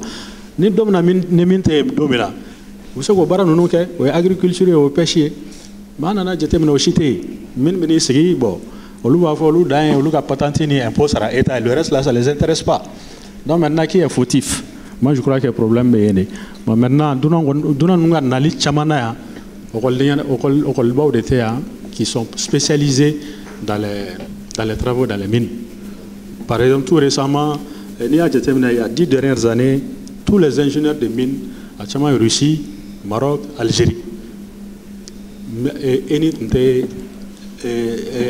ingénieur de mine formé. Mais si ça n'est tout récemment avec le système LMD, ingénieur de mine on a commencé à former à donc c'est un facteur qu'on doit essayer de résoudre. Bon, moi je crois qu'il y a un contenu local là. On aura l'occasion de parler de ça, du contenu local. Ok, merci. Ok. La société minière ni Damambola, ça nous a dit que nous avons mis en place. O mangana cha amere ka bara pamba kunga o kala mo gore ka bara station le ka bara kuno flo dongo do angmi yoro dola ka ke ka sababu ke mangaye Damambola ani mini ko nanu nyonga sare ya jira ka foko comme ya foto ko minga kuma temenena Damambara o dilondo communauté ma meru mais comme décentralisation okumu konnala service délocalisé ma fait parce que on a jama matcha kosbe quand tu prends le ministère des mines DNGM ka DNGM ta a jama matcha ka foko service central direction régionale fo local au jamati donc service ma délocalisé donc maire mo sigle mi fo kenyeba o rebolo ale rebolo bala ka baranyuma ke abise ka yoro do sugani sizanga di Damambara lauma ayina barake ya ka soro o bi to ka permis kono convention signé permis do ani jamana che o ka baraka yero wi o ya afla flo afla na fana mi do yero ba do fana o bala ka bara mu ke nyumante nga o bake o fana be parce que mo kele mo fla mo saba o ka soro bala donc obi min baraka law ani Damambara law mo chegele akosbe mo fana be a fɔla fana sariya ko pour que damabaaralaw bɛ baara kɛ yɔrɔ min o kan ka kɛ yɔrɔ sugandilen de an b'a fɔ o ma ko couloir d'orpaillage anw de kan ka wuli ka taa yɔrɔ dɔ sugandi ka recherche bɛɛ kɛ ka a dugujukɔrɔ nafolo min bɛ yen k'o dɔn ka sɔrɔ ka o di communes ma k'a fɔ a ka damabaaralaw kan ka baara kɛ yan de i bɛ taa sɔrɔ o ni grande mine olu tɛ ɲɔgɔn ɲɛ sira la bɛɛ bɛ baara k'i ta yɔrɔ la mais a tɛ kɛ ten olu ka teli damabaarala ka ko ka teli n'an ye couloir n'an ye o yɔrɔ dɔ sugandi sisan an bɛ se ka kɛ yɔrɔ kelen yɔrɔ fila n ka jateminɛ na Keɲeba an ye yɔrɔ saba sugandi ka d'u ma u ye kelen occupé u bɔla yen parce que u cayala wa ou bien n t'a dɔn nafa caman tun t'a la ka sɔrɔ u bɔla yen u taar'u sigi dɔ ka permis kɔnɔ donc nin yɔrɔ sugandilen a ma foyi ɲɛ donc an ye jateminɛ k'a la k'a fɔ problème min bɛ yen sisan a dan tɛ dɔrɔn k'a fɔ ko n bɛ sariya ta mais faut que état fana k'a jɔ a jɔyɔrɔ la ka sariya bato ka sariya appliquer o problème de b'an fɛ yen donc o de bi gɛlɛya caman kɛ bi damabaaralaw ani société minière cɛ mais min dɔ y'a lajɛ jateminɛ sisan k'a fɔ pour que nin ko bɛ se ka nɔgɔya f'olu fana ka na état dɛmɛ o bɛ kɛ jamana caman na donc min dɔ y'a jateminɛ sisan k'a fɔ ne ka permis yɔrɔ dɔ bɛ yen ne yɛrɛ bɛna diɲɛ o kɔ sisan k'o di damabaarakɛlaw ma mais faudrait que u kana bɔ o kɔnɔna la an y'o fana daminɛ o fana kɛla gɛlɛya ye parce que ne ye jateminɛ k'a la sanuko a bɛ komi ni nafoloko don mɔgɔw hakilina ta tɛ kelen ye nafolo sɔrɔcogo la dɔw bolo ne ka nafolo bɛɛ lajɛlen sɔrɔ ne k'a bɛɛ sɔrɔ sisan ka sɔrɔ sariya n t'a foyi bato donc o caman de b'a la o mɔgɔ minnu bɛ bɔ kɔfɛlaw la ka na olu tɛ sariya bato an fɛ yan mais a bɛ kɛ ni fana an ka mɔgɔ de ka yamaruya ye i bɛ taa sɔrɔ dugutigiw maires de bɛ olu lana olu filɛ burkinabɛw bɛ se ka y'a la ganayɛnw bɛ se ka y'a la i bɛ taa sɔrɔ chinois b'a la chinois ni fanba bɛɛ sariya a fan caman papier foyi t'u bolo u bɛ na dɔrɔn ka n'u sigi jagɛlɛya yɛrɛ dɔrɔn kama u bɛ n'u sigi ka baara daminɛ i bɛ taa sɔrɔ dugulamɔgɔ dɔ ye yamaruya d'u ma alors que dugu jukɔrɔ nafolo ani dugukolo olu tɛ kelen ye an fɛ yan la terre appartient à l'État on dit dans la loi coutumière la terre peut t'appartenir le terroir peut t'appartenir mais la ressource ne t'appartient pas donc an ma faamuyali sɔrɔ o la hali sisan i bɛ taa dugu dɔw la an ka nafolo in t'i ta ye dɛ jamana de ta don dugukolo y'i ta ye mais mun b'a jukɔrɔ o t'i ta ye n'i taara États-Unis dugukolo y'i ta ye mun b'a jukɔrɔ o y'i ta ye mais an ka sariya o tɛ voilà donc o nana ni gɛlɛya caman ye voilà. président Souri faire Mali k'a da kulo kan ko faire Mali ye barigo n'u ye an dɛmɛ donc an bɛ na ye fan fɛ miniti 15 a bɛ bolo contenu local mun yɛrɛ don a ka avantage yɛrɛ mun yɛrɛ. n bɛ dakuruɲɛ kelen fɔ contenu local kan mais yamaruya di yan n ka fɛn fila fɔra prédécesseur fɛ n ka o saisi parce que an b'o fɔ ka caya faire Mali ka kunnafonidiw kɔnɔ a fɔlɔfɔlɔ ye min ye o de ye an bɛ gɛlɛya o gɛlɛya kɔnɔ a gɛlɛya sababu bɔra mɔgɔ minnu ye jamana mara kɛ k'a ta kunun na ka na se bi ma olu de ma dugu jukɔrɔ nafolo ko a porte yɛrɛ ye min ye a makama yɛrɛ kan ka kɛ min ye a fɔ ani kɔlɔsili hakɛ min ka kan a bɛ se ka nafa min se jamana ma wa a bɛ se ka kɔlɔlɔ min se jamana ma olu de ma o ta a ka kan ni hakɛ min ye n'i y'a jateminɛ an ka mɔgɔba ni Jalo ye a ye ɲɛfɔli kɛ a la wagati dɔ tɛmɛna an ka jamana marabagaw u ye dugu jukɔrɔ nafoloko kɛ bolo kɔfɛ ko de ye o tuma minnu y'a kalan kɛ olu wajibiyalen don an bɛ Dr Madani Jalo fo yan kosɛbɛ ani mɔgɔ fɔlɔ minnu ye cɛsiri kɛ an ka dugu jukɔrɔ nafolo sɛgɛsɛgɛli ko la mais kuma caman na mɔgɔw bɛ kuma caman fɔ mɔgɔw bɛ jalakili caman fɔ mais faire Mali la anw ka sɛgɛsɛgɛli kɔnɔ anw taara sɔrɔ kuma dɔw la yɔrɔ minnu bɛ ka kɛ sababu ye ka miliyari ba caman don Mali kun bi minnu y'a ɲɛɲini k'aw tɛgɛ da a kisɛ kan hali kalo sara tun t'u bolo ale tɛna o fɔ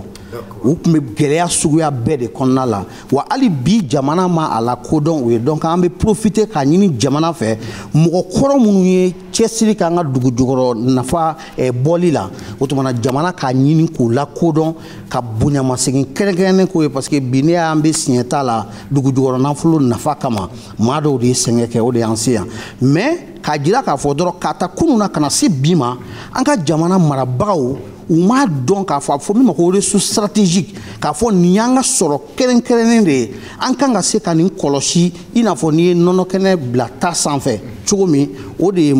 jamana in ma o de sɔrɔ donc ko in kɔni tora techniciens bolo maa minnu ye ko in kalan kɛ ka o to olu ni kɔkanmɔgɔw ni ɲɔgɔn cɛ o tuma na sɔrɔ bosonbagaw diɲɛ seleke naani bonnakun kan olu n'u farala ɲɔgɔn kan o tuma na jamana nin yɔrɔ kuma o kuma i b'a sɔrɔ an bɛ bolila an bɛ gɛlɛya de ye ka boli a nɔfɛ prospectivement kɛ ka ɲɛbila kɛ ɲɛbila dɔgɔyara politiki mɔgɔw ta ni ko politiki mɔgɔw jamana marabagaw o ye fɔlɔ ye a filanan janfa ni nanbara ni dabiri dɔ b'an ka sariya ko la n b'a ɲɛ f'i ye sariya caman de bɛ sigi ɲɔgɔn kan dugu jukɔrɔ nafako la bon anw ka jamana kɔnɔ an b'a fɔ ko dugukolo ye dugutigiw ta ye dugukolo ye sigida mɔgɔw ta ye an ka jamana sariya bɛ tila k'a fɔ ko laadalatigiya dugukolo la k'o sabatilen don mais o sariya kelen bɛ tila ka o dugukolo ye maa min ta ye ko dugukolo dugumafɛn t'a ta ye mais sanu min filɛ nin ye sanu tɛ dugukolo dugumafɛn ye dɛ sanu ye dugukolo kɔnɔfɛn de ye i bɛ se ka bɛn a ma dugukolo sanfɛ i bɛ se ka bɛn a ma mètre kilancɛ la n bɛ kuma géologues ka contrôle kɔnɔ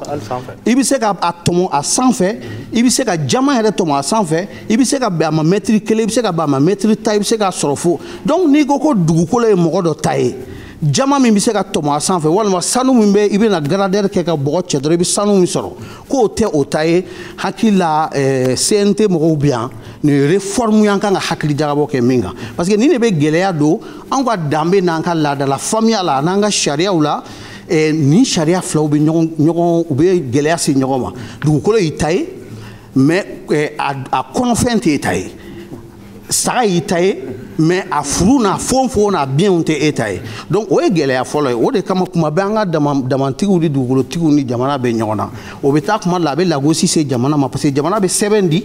jamana ka sɛbɛn tɛ fɛn lankolon ye mais jamana ka sɛbɛn bɛ taa bali jamanadenw na olu fana ka dugukolotigiya n'a ka dugutigiya fana tɛ fɛn lankolon ye donc koba fila bɛ taa gosi ɲɔgɔn na a bɛ kɛ gɛlɛya ye o ye fɔlɔ ye an bolo o de b'a to damantigiw ani damabaarakɛlaw ni dugulenw u ni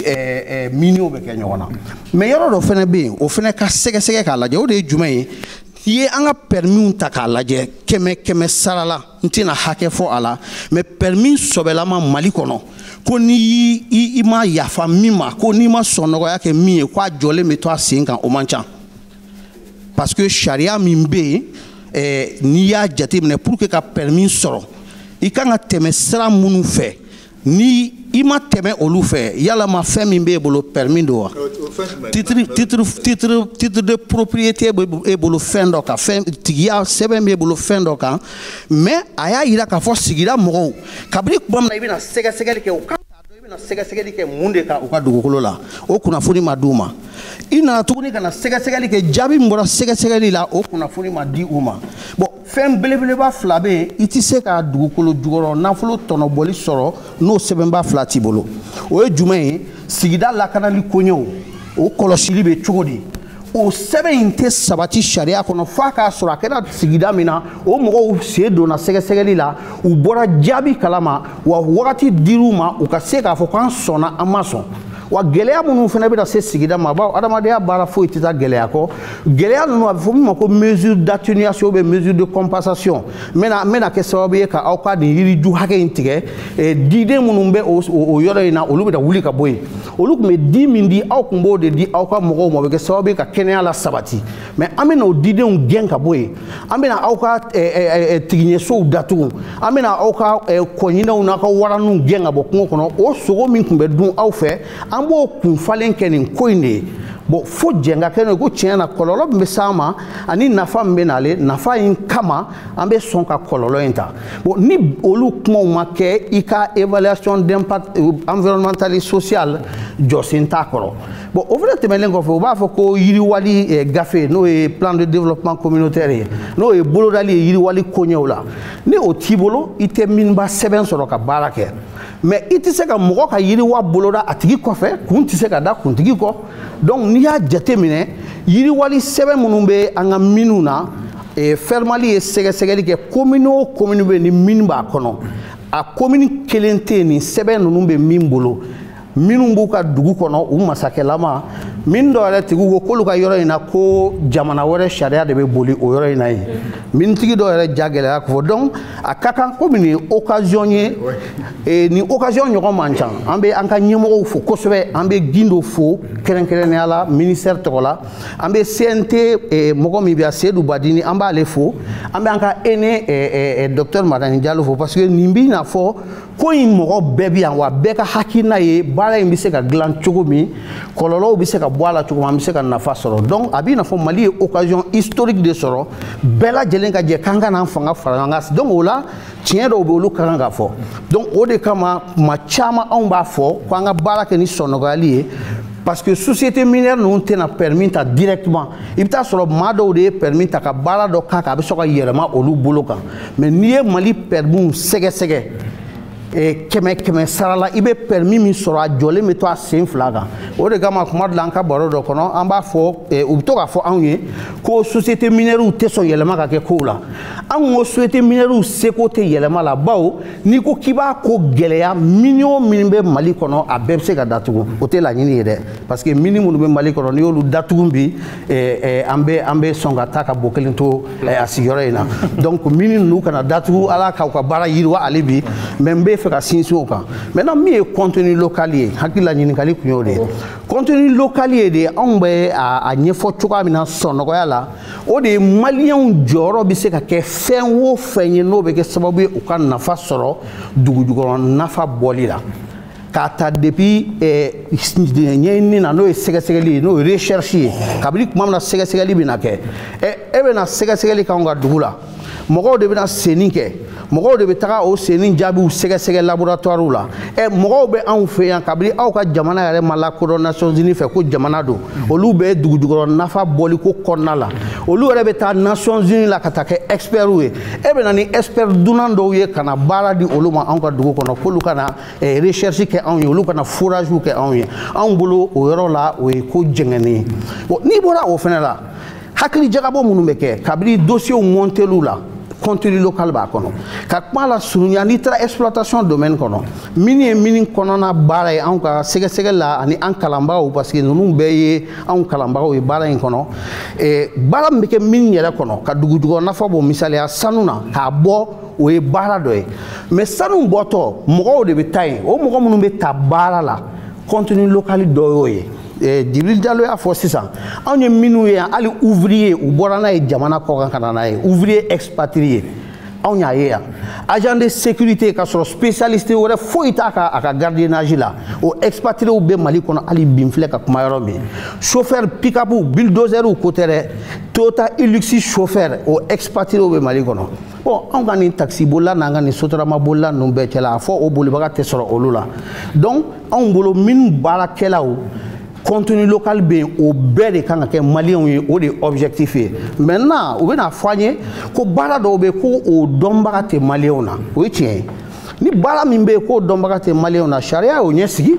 sariya y'a jira k'a fɔ ni mɔgɔ wɛrɛ bɛ bɔ jamana wɛrɛ la ka na baara kɛ Mali kɔnɔ hali ni mine ko dɔrɔn tɛ o kɛra baara o baara ye i bɛna jɔyɔrɔ min ta maliyɛn dɔ de ka jɔyɔrɔ don mais ni Mali mago bɛ e de la ka sababuya kɛ jɔyɔrɔ in dɔnniya tɛ maliyɛn si la maliyɛn dɔ bɛ kɛ e ka dankan ye san 2 bɔɲɔgɔn kɔnɔ o bɛ se ka nɔra bila ka siɲɛ 1 pour que e k'o tigi kalan o baara la o ye fɔlɔ ye mais anw b'a ye o fana sanfɛ o yanni anw ka taa e ta Canada ka na ko maliyɛn si tɛ Mali kɔnɔ yan min bɛ se o baara in na yalima maliyɛn dɔ tɛ sɔrɔ Canada ye min ye maliyɛn ye min y'o kalan in kɛ ye wa anw fɛ o kan ka taa ɲini yen fɔlɔ de maliyɛn minnu bɛ diaspora la kuma caman na bolodaliw la an bɛ ɲina u kɔ malidenw ye mɔgɔ miliyɔn 20 ani kɔ de mais o mɔgɔ miliyɔn 20 ani kɔ in na miliyɔn 6 fo min ka ca n'o ye olu bɛ jamana kɔ kan fo ka taa se fo miliyɔn 8 ɲɔgɔn ma mɔgɔ yɛrɛ t'a hakɛ tiɲɛ yɛrɛ dɔn mais o maliyɛn minnu bɛ kɔfɛ n'an ma fɛn min sɔrɔ malidenw na Mali kɔnɔ maliyɛn dɔw bɛ Australie dɔw bɛ Ghana dɔw bɛ Canada dɔw bɛ Afrique du Sud dɔw fa o sɔrɔla yen olu yɛrɛ fɛnɛ bangena yen donc anw kan ka taa fɛn fɛn n'an dɛsɛra k'o tigi sɔrɔ Mali kɔnɔ an kan k'o ɲini Mali kɔkanmɔgɔw la mais kuma caman na an ka ɲininiw na maliyɛn minnu bɛ kɔkan Mali kɔnɔna baarako la an bɛ ɲinɛ olu kɔ n'i tɛmɛna o yɔrɔ la fɛn min yɛrɛ ye a la dusukasimayɔrɔba ye ça c'est les commandes sanni feere ko minnu bɛ tɛmɛ minnu ni mɔgɔw cɛ mɔgɔw bɛ Mali la minnu ye laso bɔ ka usine b'u bolo mɔgɔw bɛ kɔ kan minnu bɛ na ka na kalan k'u fɛ a koɲɛ la mais minnu bɛ olu ka laso to yan ka taa laso ta jamana wɛrɛw la ka na sigi ka na feere ka na baara kɛ o la an ka minnu kɔnɔ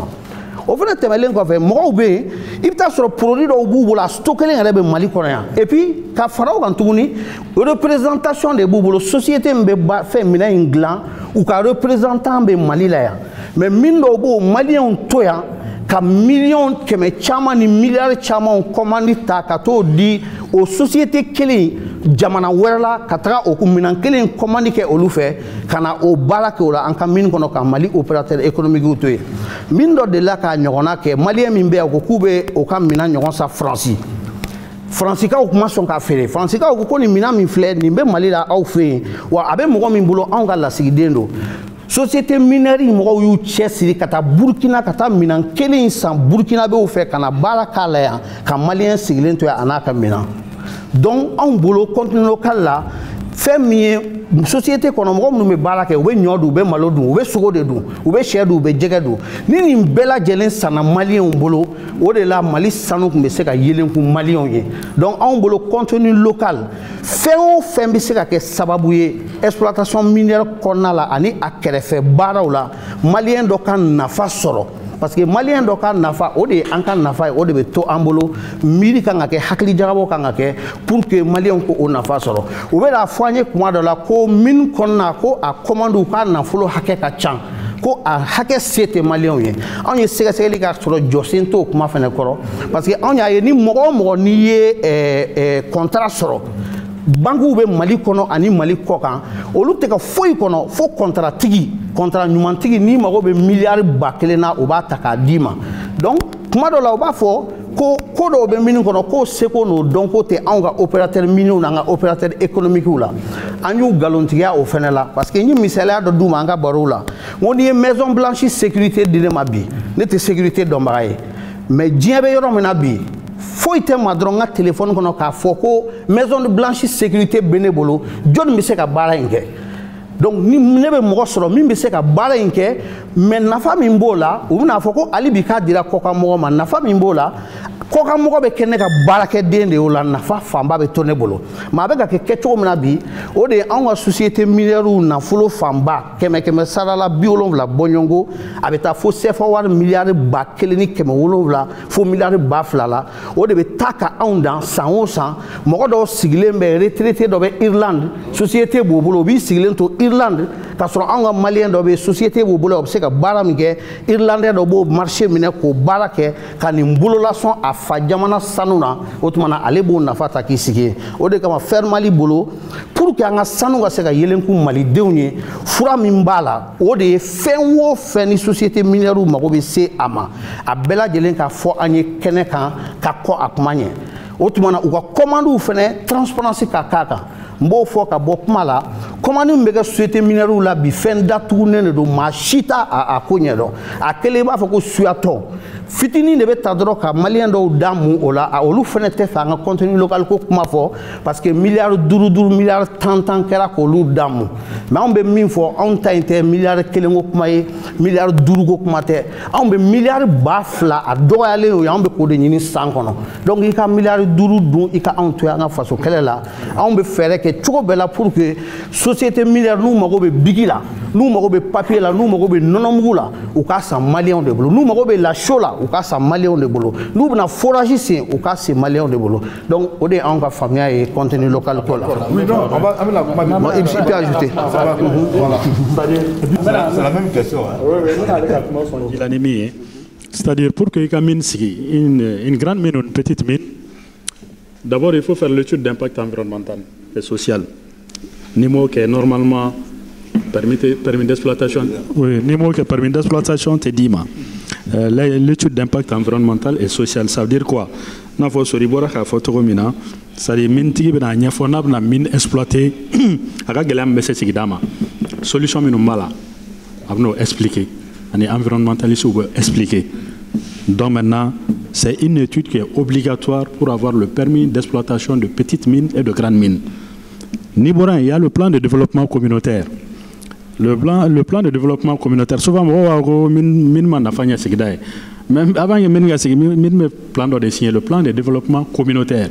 C'est-à-dire le plan, mais qu'est-ce que je vais faire maintenant mon qu'est-ce qui dans la mort et ni c'est dans la mort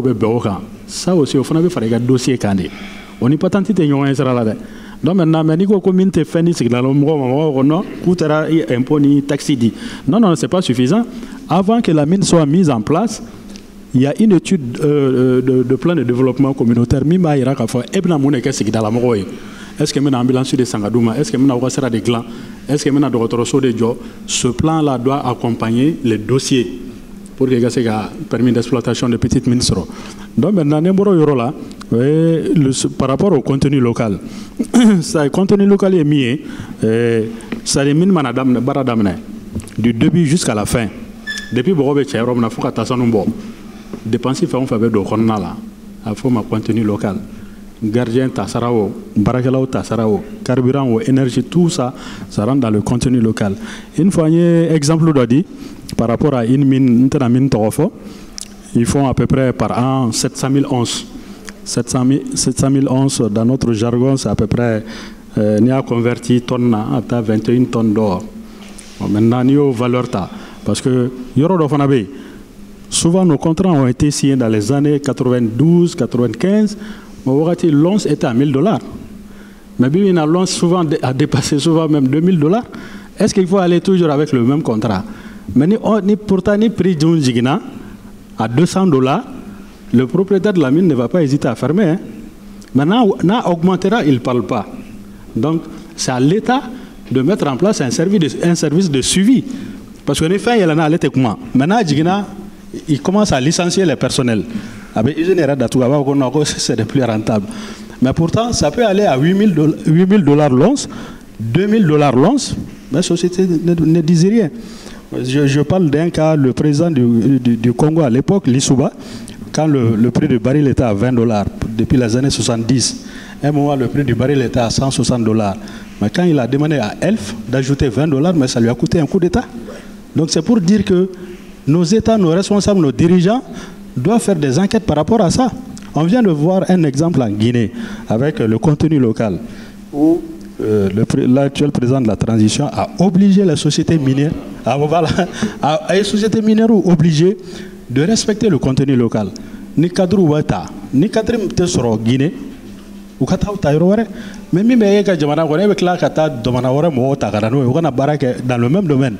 Mais c'est incroyable. Et dépenser mes nommés. Il y a un exemple, ici, 21 tonnes. Maintenant, on a 15 000, à peu près 13 000, je crois. Comme Guinée a photo, 13 000. Voilà. Donc maintenant, avec la production 700 000 tonnes, 700 000 onces, ça fait 21 tonnes. Si tu prends l'once à $1,500, quand tu as $1,500 l'once, nous avons avec 645 milliards de francs CFA. Milliards de c'est-à-dire oui, avec warmi sera là. Mais maintenant, mine tigi nununko, au lieu de mine de dépenser là, ça fait 70% du coût de la production. C'est-à-dire les 645 milliards, et bon 70% calculé aller au dépenser là. Je ne sais pas si vous avez compris. Au dépenser, au calculé, ça fait 450 milliards à peu près. Allez, boire 645 milliards de 600. Pour qu'aller casser. Oui, aller regarder et m'a associé aux dépenses là. Est-ce que vous voyez? Donc maintenant, dans les 70% là, on est contenu localisé. C'est-à-dire, Mali Bessega mon état aux 70% dépensés qu'on a là. Si vous voyez par exemple le carburant, je prends l'exemple d'une mine, Yara Oil de Befin d'Oluma, carburant d'Oluma. Mais ça c'est très bien parce que Yara Oil c'est une société qui contribue à créer de l'emploi, qui paye des taxes. Bon, maintenant, est-ce que mine Toba Ketewa? Point d'interrogation. Bon, maintenant, il y a 45 milliards, 450 milliards. Ça, c'est l'équivalent de 70% du coût de la production. Aux 450 milliards, au 10%, mais 45 milliards. Mais par contre, En étant focalisé 20%, quoi, il avait 20% mis sur. Au moment il y a un problème par rapport à ça. C'est le 10% qui est donné gratuitement à l'État. Et les 10%, l'État doit payer sa numéraire. Et souvent, l'État arrête au sera. Donc, c'est comme en réalité, on va faire 20%, mais en réalité, il y aura dans l'année, l'État m'a 10%, il sera. L'État ne gagne en réalité que 10%. Donc, 20%, on peut dépendre sur l'État et 10% de ça. Donc, contenu local, c'est-à-dire, 450 il va rester 130 milliards. Donc, maintenant, au 20%, on veut 38 milliards. Bon, 38 milliards en mettant focalisé au 20%, alors que c'est trop peu que ni 10% dans le contenu local. À niveau 20%, ça te fait 90 milliards. Donc, c'est-à-dire le contenu local, étape c'est que sur exploitation et que ça soit un partenariat gagnant-gagnant avec ces sociétés-là. C'est-à-dire, comme le disent les Anglais, win-win. C'est-à-dire que chacun trouve son compte. Mais il ne faut pas que vraiment... c'est vrai, les taxes, on met sur le compte là. L'État s'est débrouillé avec les générations comme Madani, en Bolou, faut passer au CMI au lieu au déquet. Au CMI au déquet, en nouvelle génération,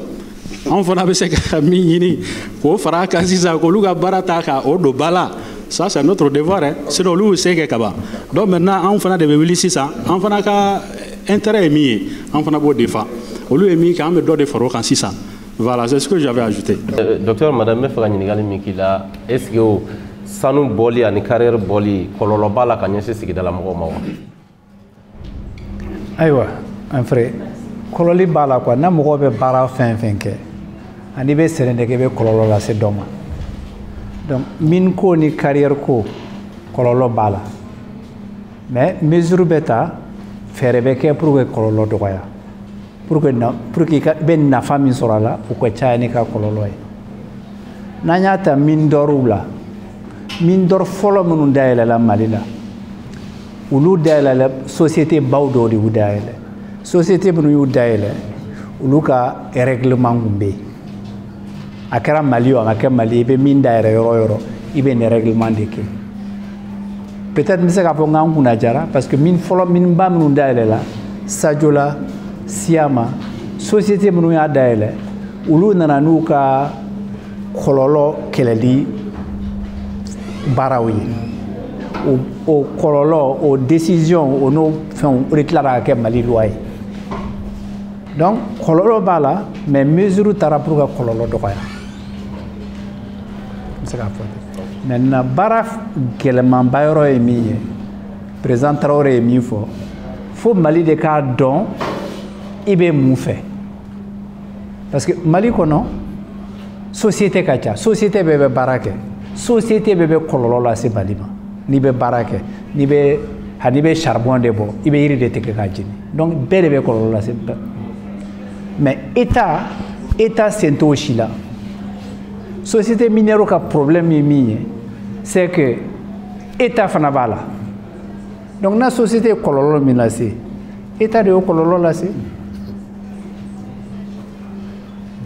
on a un enfant soroko a kuma kelen de do est-ce que état de société la société be kololo la si nanya takalaje fana orpayeru ni société be blanyona c'est comme si orpayeru damansena ou ni état de benyona nango ko baratika ke dugu kono anga fa ko baratika ke kenye ba kono anga génération anga jete kunyi minye kenye ba bara kenye ba kuranko kenye ba jiko à tes sociétés minières on est État on est ka barado parce qu'on est député sigi on est maire sigi on a Congo bebamolo société minière data la akana dadwala mais génération tekelenye 600 ango non société minière de ka dugudla kenyeba ka obeke société minière ma bon anyo kololo minyola c'est que société minière ou le de la bana député sigi parce que wulu de bena wardi wulu de bena maire aussi donc mali de kan alaje est-ce que on va faire en souveraineté babla anya herma horayata ande ba nga dugudla ou bien on va anya herma horayata mais min be dugu mununa ambe herma horayandi min ma min gadla Donc on environnement a problème bébé de na état ma se ka don ibi sigoro mina kuma ka gele ne Seydou Badjini me barake wasademblo na CNT la commission minna mais mana ya no mba fe ko o prépare la tige CNT mambla kana ya aw de ka wele serama yon wele nana wele jabi mais fili do be kuma la mba fe ko lo relever quoi bari bi ni ya ye an cɛsilen bɛ an ka autorités nɔfɛ an bɛ bɔ ka kuma yɔrɔ caman na parce que an ɲɛ b'a la jɔsen kura dɔw de bɛ yen minnu b'a to sini comme maakɔrɔ y'a fɔ cogo min na jamana bɛ segin a yɛrɛ ma taabolo kura bɛ ta maliyɛnw b'a dɔn ko jamana y'u ta ye olu de sago bɛ jamana la a fɔlɔ ye jumɛn ye an ye loi dɔ de voté dite nouvelle loi domaniale et foncière fɔlɔ dugukolo a kuma ka ca mɛ bi o sariya kura a ka nɔgɔn ni fɛn bɛɛ de ye bari mun na n'i ye dankari dugukolo la dɔrɔn i bɛ minɛ i bɛ ɲangi i bɛ don kaso la o sariya kura in kɔnɔ sanfɛ duguma fiɲɛ fɛn fɛn bɛ dugukolo jukɔrɔ a bɛɛ ye Mali ta de ye a bɛɛ ye jamana ta de ye donc mɔgɔ si tɛ se ka dankari kɛ Mali dugukolo ko la tuguni a dugukolo ko n'a sanfɛ ko mɔgɔ si tɛ ka dankari kɛ a la a kɔni kalifalen bɛ dugutigiw la o de y'a to président Assimi a ye dugutigi ɲɛmɔgɔw olu ka tabiya lasegin u ma k'u lasegin u cogo kɔrɔ la pour que jamanadenw b'u bonya u k'u ka hakɛ kɛ donc dugukolo kalifalen d'u la donc filanan ye jumɛn ye an ye loi dɔ wɛrɛ voté nouvelle loi code des douanes o fana la wari fɛn fɛn kan ka sara dugujukɔrɔ ko nafolow la sira wɛrɛw fɛ min b'a to wari bɛ don jamana kɔnɔ o fana bɛ yen nɔ donc dankari tɛ se ka k'o la maintenant ni n bɔra o kɔnɔ n bɛna question ɲuman de poser aw kunna a ye kuma caman fɔ yan ne taara Kɛɲɛba n tun bɛ Kɛɲɛba commission na an ye fɛn minnu ye maakɔrɔ y'a fɔ sisan jamana de kan ka sira dilan jamana de kan ka courant don jamana de kan ka sigida lakana jamana de kan ka jamanadenw ka hakɛ d'u ma n'a tora minnu bolo o de b'a to u bɛ k'an ka jamana buruja o de b'a to u bɛ na ni fɛn kɔlɔlɔmaw ye mɔgɔ wɛrɛw bɛ bɔ jamana wɛrɛ la ka n'an ka nafolo ta ka taa n'a ye an tɛ se ka fɛn fɔ an bɛ se ka fɛn fɔ cogo di sariya de bɛ yen mun na sariya ninnu tɛ labato mɔgɔw dɔw bɛ yen i bɛ minɛ sariya an ye commission min ta ka taa Kɛɲɛba an ye fɛn min ye an seginna ka na an ko an bɛ segin ka taa a fɔra an ye ko mɔgɔ dɔw de kan ka baara kɛ u k'u ka baara kɛ l'état est une continuité donc question min bɛ ne bolo n b'a fɛ ka Guindo ɲininka ani maakɔrɔ bi na permis ninnu bɛ se ka suspend cogo di et puis convention ninnu bɛ se ka réviser pour que Mali bɛ se k'a ta y'a kɔnɔ cogo di parce que contenu local ni Traoré y'a fɔ mais c'est pas normal que mɔgɔw bɛna k'i bɛna sanu bɔ jamana kɔnɔ e bɛna k'i n'i ka compte bila a bɛ rouge de la depuis 1er janvier fo 31 décembre fosi tɛ se ka kɛ i ka wari bɛɛ de bɛ taa kɔfɛ mɔgɔ wɛrɛw de bɛ fɛn bɛɛ hali bɛ ji min min hali sogo min n'u bɛ k'a dun an de bɛ bagan feere Sénégal ma sogo bɛ taa san Sénégal ka na ko parce que ko maliyɛnw t'a ɲɛdɔn ninnu tɛ tiɲɛ ye dɛ donc cogo jumɛn na question min bɛ ne bolo an bɛ se ka nin contrat ninnu k'a réviser cogo di convention ninnu bɛ réviser cogo di n'i y'a sɔrɔ solution b'a la k'a fɔ an ye maintenant est ce que bi a ka kan an ka to nin na k'an tɛ u suspend il faut suspendre la délivrance des permis parce que n bɛ bɔ kuma la ni mun ye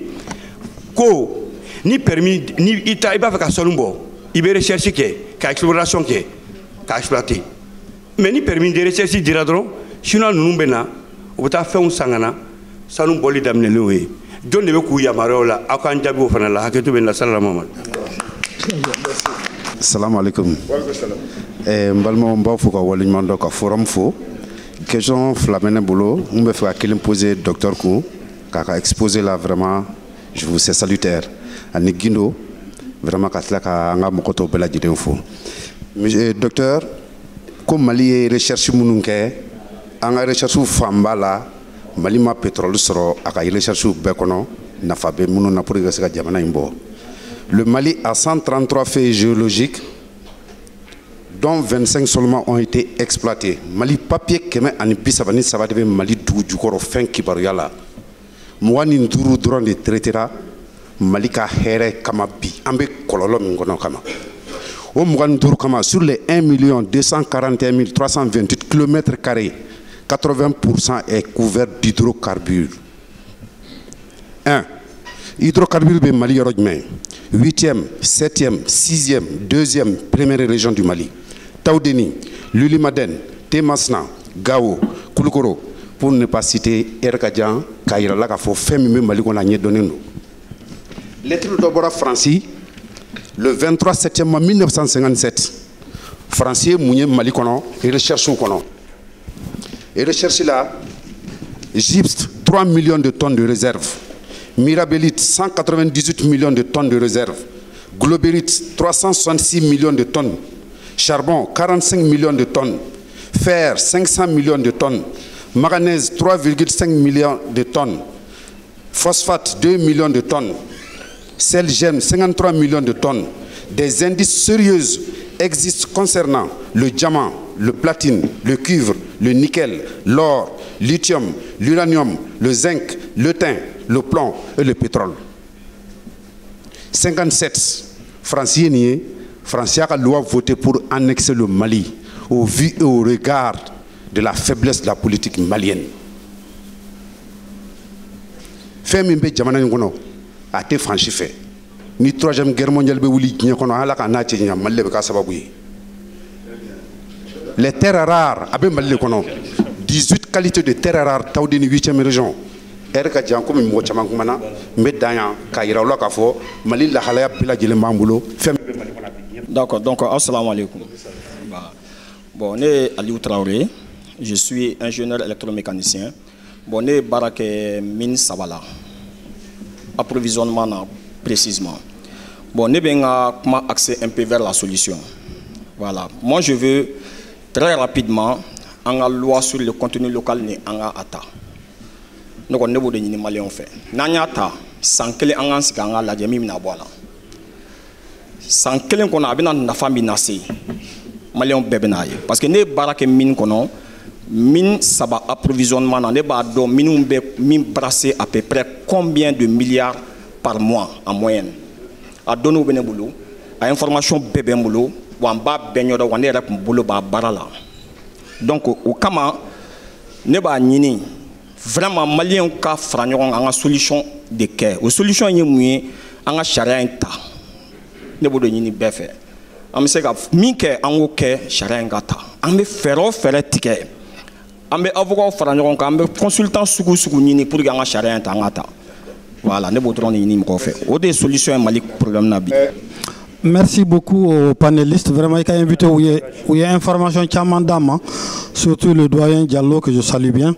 et le jeune de Fer Mali, de Fer Mali qui se bat aussi. Alors, Badeni, tout le monde. Moi, je vais aborder sur un aspect, l'aspect politique. La vérité, ce que les politiques, surtout les partis qui se disent grands, ont pris en otage. Où y a otage, Mali bêta otage là, où y a Minou bureau bêta otage là, où y a Mairie bêta otage là, Mairie document foraya. Que 2 milliards à 3 milliards de mairie, qu'il est ma patente là. Mais Minou te vili cadeau, où y a 2 milliards, il y a 3 milliards, il où l'autre toko de tiens qu'à faut comment faire fou faire que si y aura moro kaba. Mais pourtant, où y a wari mindi à Tarami, est-ce que n'est pas tant que Minou ka ladje ou be wari mundi abeta fandu mais le problème c'est quoi c'est que munu mbadi abedi munuma ani munu me warita c'est dans une mafia et je le dis à haute et intelligible voix mafia de pas gérer et je suis dans un dossier le maire de Sitakli Al Fousseini Sissoko la commune de Sitakli prend entre 2 milliards et 3 milliards chaque année billahi mogo do bey normalement entrepreneur kanga bara damine yende mogo mi be boye mais ou jeune dota qui n'a même pas 40 ans ils l'ont créé entrepreneur toute la mafia est dedans et le jeune même a dit entre 2016 et 2018 parce qu'il y a dossier de justice là la gestion de la mairie de 2017 à 2020 où est maire d'Atou ça fait une année c'était maire du parti ça dit où il a entretenu cabinet comment mina kangana kafo kaka dossier la 4 doigts kono et le maire est enfermé depuis une année beba kalama Moi aussi, ne beaucoup ma famille, mais les journalistes à comment fort. Donc moi je pense qu'il faut aller aux états généraux sur les mines pour comprendre ce qu'il y a dedans. Le problème c'est que les Maliens, wari fitri mounoumedio, wari kumabawo, les milliers d'euros de choses là, les milliards là, les milliers de milliards. Les 2-3% de milliards là, le problème c'est que c'est mal géré et c'est mal pris. Et aujourd'hui on a des autorités qui sont dans ce paradigme, on les remercie. Ou bien loi ou ta, ou bien fenchiamanta, mais Maliens bay, mounou kanga wilika bara inke mbao deli, ala kamanga été généreux. Merci beaucoup. aw ni kile ne tɔgɔ ye Abulaye Jakite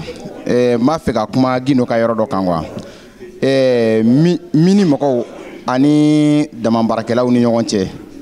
b'a fɛ ka kuma o yɔrɔ de kan sabu yɔrɔ dɔ bɛ yen mini mɔgɔw mago bɛ dugukolo yɔrɔ min na ani damabaarakɛlaw mago bɛ dugukolo yɔrɔ min na u tɛ kelen ye mais n y'a kɔlɔsi Mali yɔrɔ o yɔrɔ ni mini bɛ yen i b'a sɔrɔ damabaarakɛlaw bɛ yɔrɔ min na u bɛ damabaarakɛlaw pousser de ka bɔ yen hali n'u mago tɛ yɔrɔ min na en tant que a bɛ fɔ k'a bɛ permis kɔnɔ olu bɛ pousser ka bɔ yen ka grève k'a la walima k'u pousser ka bɔ yen hali ni grève t'a la u tɛ se ka baara kɛ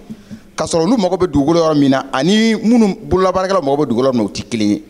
ne m'o de faamuya a tɔɔrɔ bɛ yɔrɔ bɛɛ la an taara yɔrɔ o yɔrɔ la ne bɔra Kɛɲɛba sisan n taara yɔrɔ o yɔrɔ la a tɔɔrɔ bɛ yen yɔrɔw bɛ yen olu bɛ balo dugukolo la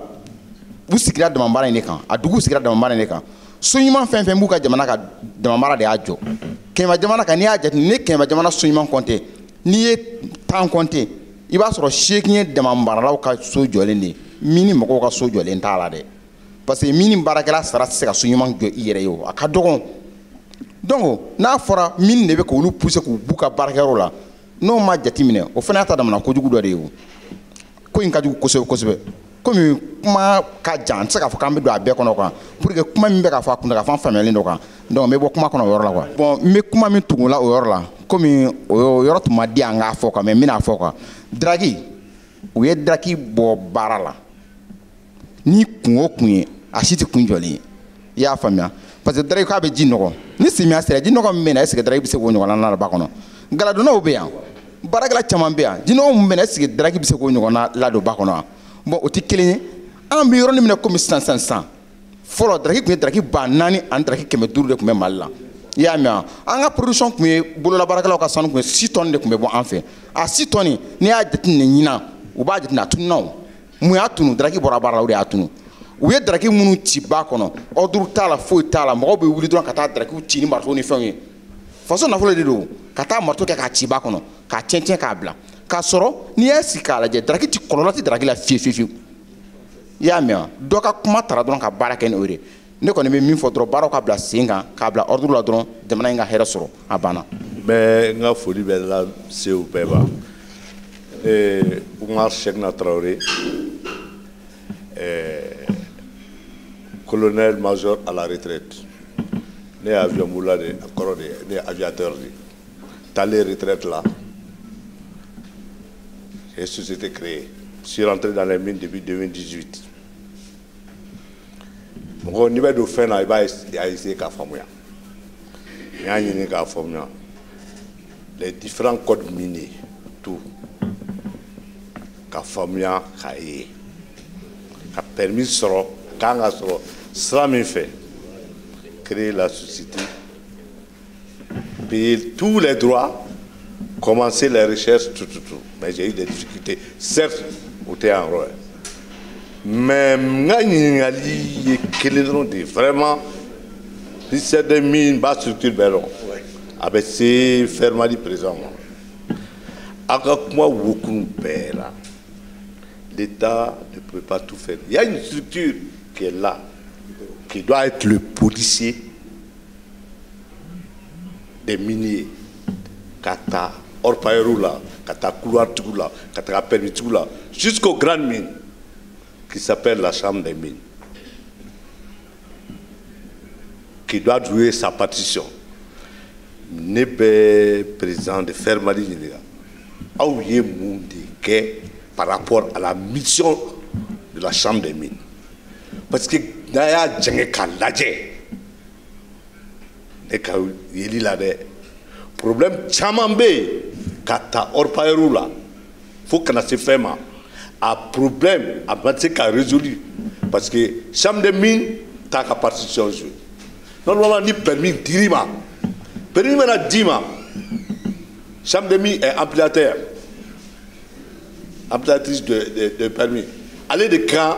ka i wele ka i bila ɲɛ il y a un préalable ka taa ɲɛ sur le site ka taa kɛ i yira fanga ye nin de di le premier accompagnant des opérateurs miniers c'est la chambre des mines mais fermez quel rôle vous avez joué par rapport à ça même il est contenu local comme il faut faire chambre des mines elle a sa partition à jouer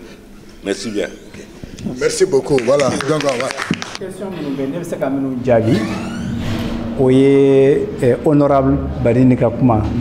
Ko muni bato amse ka convention suspend ujo. Neka mse ka mi foye, mse ka question Jabi, mais mse ka mi foye jamana jo o tête lekelen koye, lekelen barate. Jamana jo te keni dusuye. Convention munu mambulo anga lajɛ u bɛ cogo jumɛn nafa minnu bɛ se ka sɔrɔ ni convention minnu bɛ yen sisan an k'o nafa bɛ sɔrɔ fɔlɔ n'an y'a lajɛ kelen kelen an kan ka nin taxe sɔrɔ an ka nin sɔrɔ est ce que an bɛ ka ninnu sɔrɔ fɛn fɛn bɛ convention na n'an y'olu bɛɛ sɔrɔ tuma min na an b'a jate bɔ est ce que an ye min sɔrɔ o ni partenaire ye min sɔrɔ olu bɛ u ka jan ɲɔgɔn na wa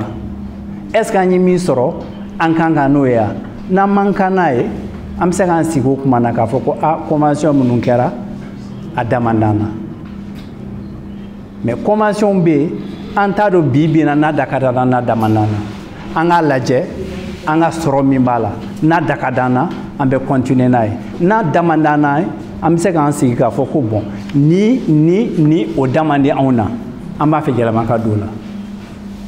jamana ta jɔ tile kelen mine minnu dayɛlɛ la mine minnu yɛra en 1980 olu nana exploitation na en 2000 100 mois donc n'i b'a fɛ ka nafa lajɛ 100 mois i b'i sigi n'a bɛ kalo kelen de kɛ o n'a bɛ kalo 6 de kɛ o n'a bɛ san kelen de kɛ i b'u jate bɔ san kelen kɔnɔ k'a lajɛ n'i bɛ nafa min sɔrɔ a la voilà sinon baara bɛna gɛlɛya bɛɛ ma question filanan ye min ye tɔgɔ bɔra n kɔnɔ a ko en 1957 français ye ninnu ye Français est fait connexion. C'est vrai, 1957, Français y a soro Français yo fo. Mais en yanga indépendance ta. Fin Français au bolo ou ka archive boy, bimi fond archive ni fin ni papier de nous bébé albisini abe Mali la. Barakeru de kan. Mais ka foko effectivement n'en folo be dugu jukoro. Mais amse ka fo fana jibe bmako quartier Jolibe Bako yana jiko gɛlɛya b'u la donc c'est pas parce que ji b'i bolo que bɛɛ bɛ ji sɔrɔ c'est pas parce que nafolo bɛ dugukolo jukɔrɔ ko sini bɛ se ka bɔ k'a feere jamana bɛ jɔ de baara de bɛ kɛ n'an bɛ pétrole ɲini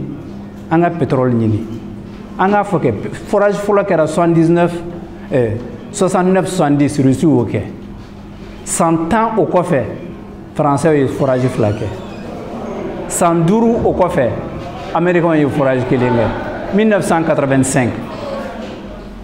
an san joli filɛ 117 forage kelen ma kɛ Mali la donc k'a fɔ k'an bɛ pétrole ɲini forage ma kɛ an dan ye k'a fɔ ko an b'a fɛ a ka na pétrole ka ye pétrole ka ye mais pétrole tɛ ye ten n'an b'a fɛ pétrole ka ye f'an ka wuli de ka forage kɛ na Mali de bɛ juru ta n'an ma mɔgɔ sɔrɔ ka na na Mali de bɛ juru ta k'a kɛ an bɛ juru ta k'a kɛ mais k'a fɔ nafolo kɔni b'an bolo n'an ma baara kɛ an t'a hɛrɛ sɔrɔ dɛ an b'o yɔrɔ de la. Honorable ka kuma contrat suspendu bon contrat généralement société fɔlɔfɔlɔ minnu bɛ yan olu caman ka convention signé la 91 bon contrat yɛrɛ an b'a fɔ ko contrat minier convention d'établissement de b'an fɛ yan a tɛ komi ni an bɛ taa sigi société ni société ka discuter ka contrat signé ni code signé na convention mun b'a la c'est code une disposition de o convention in kɔnɔ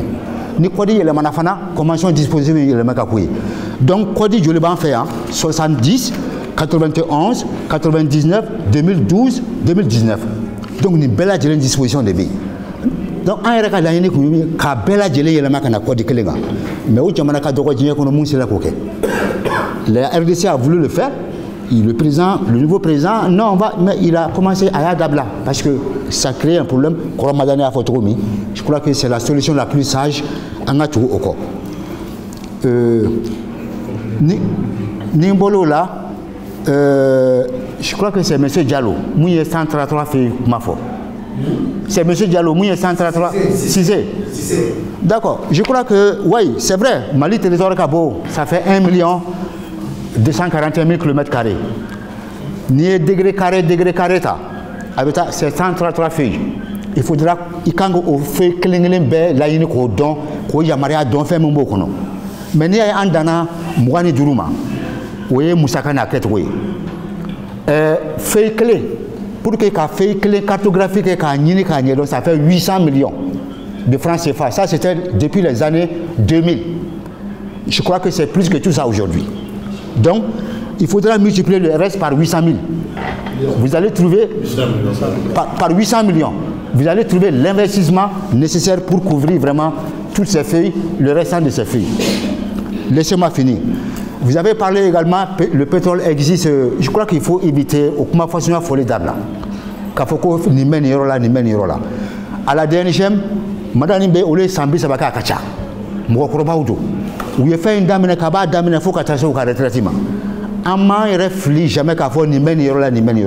En tant que technicien, il fait des un forage duru de il y a un pétrolier dans la salle ici. Abissé qu'a fouillé les statistiques sur un certain nombre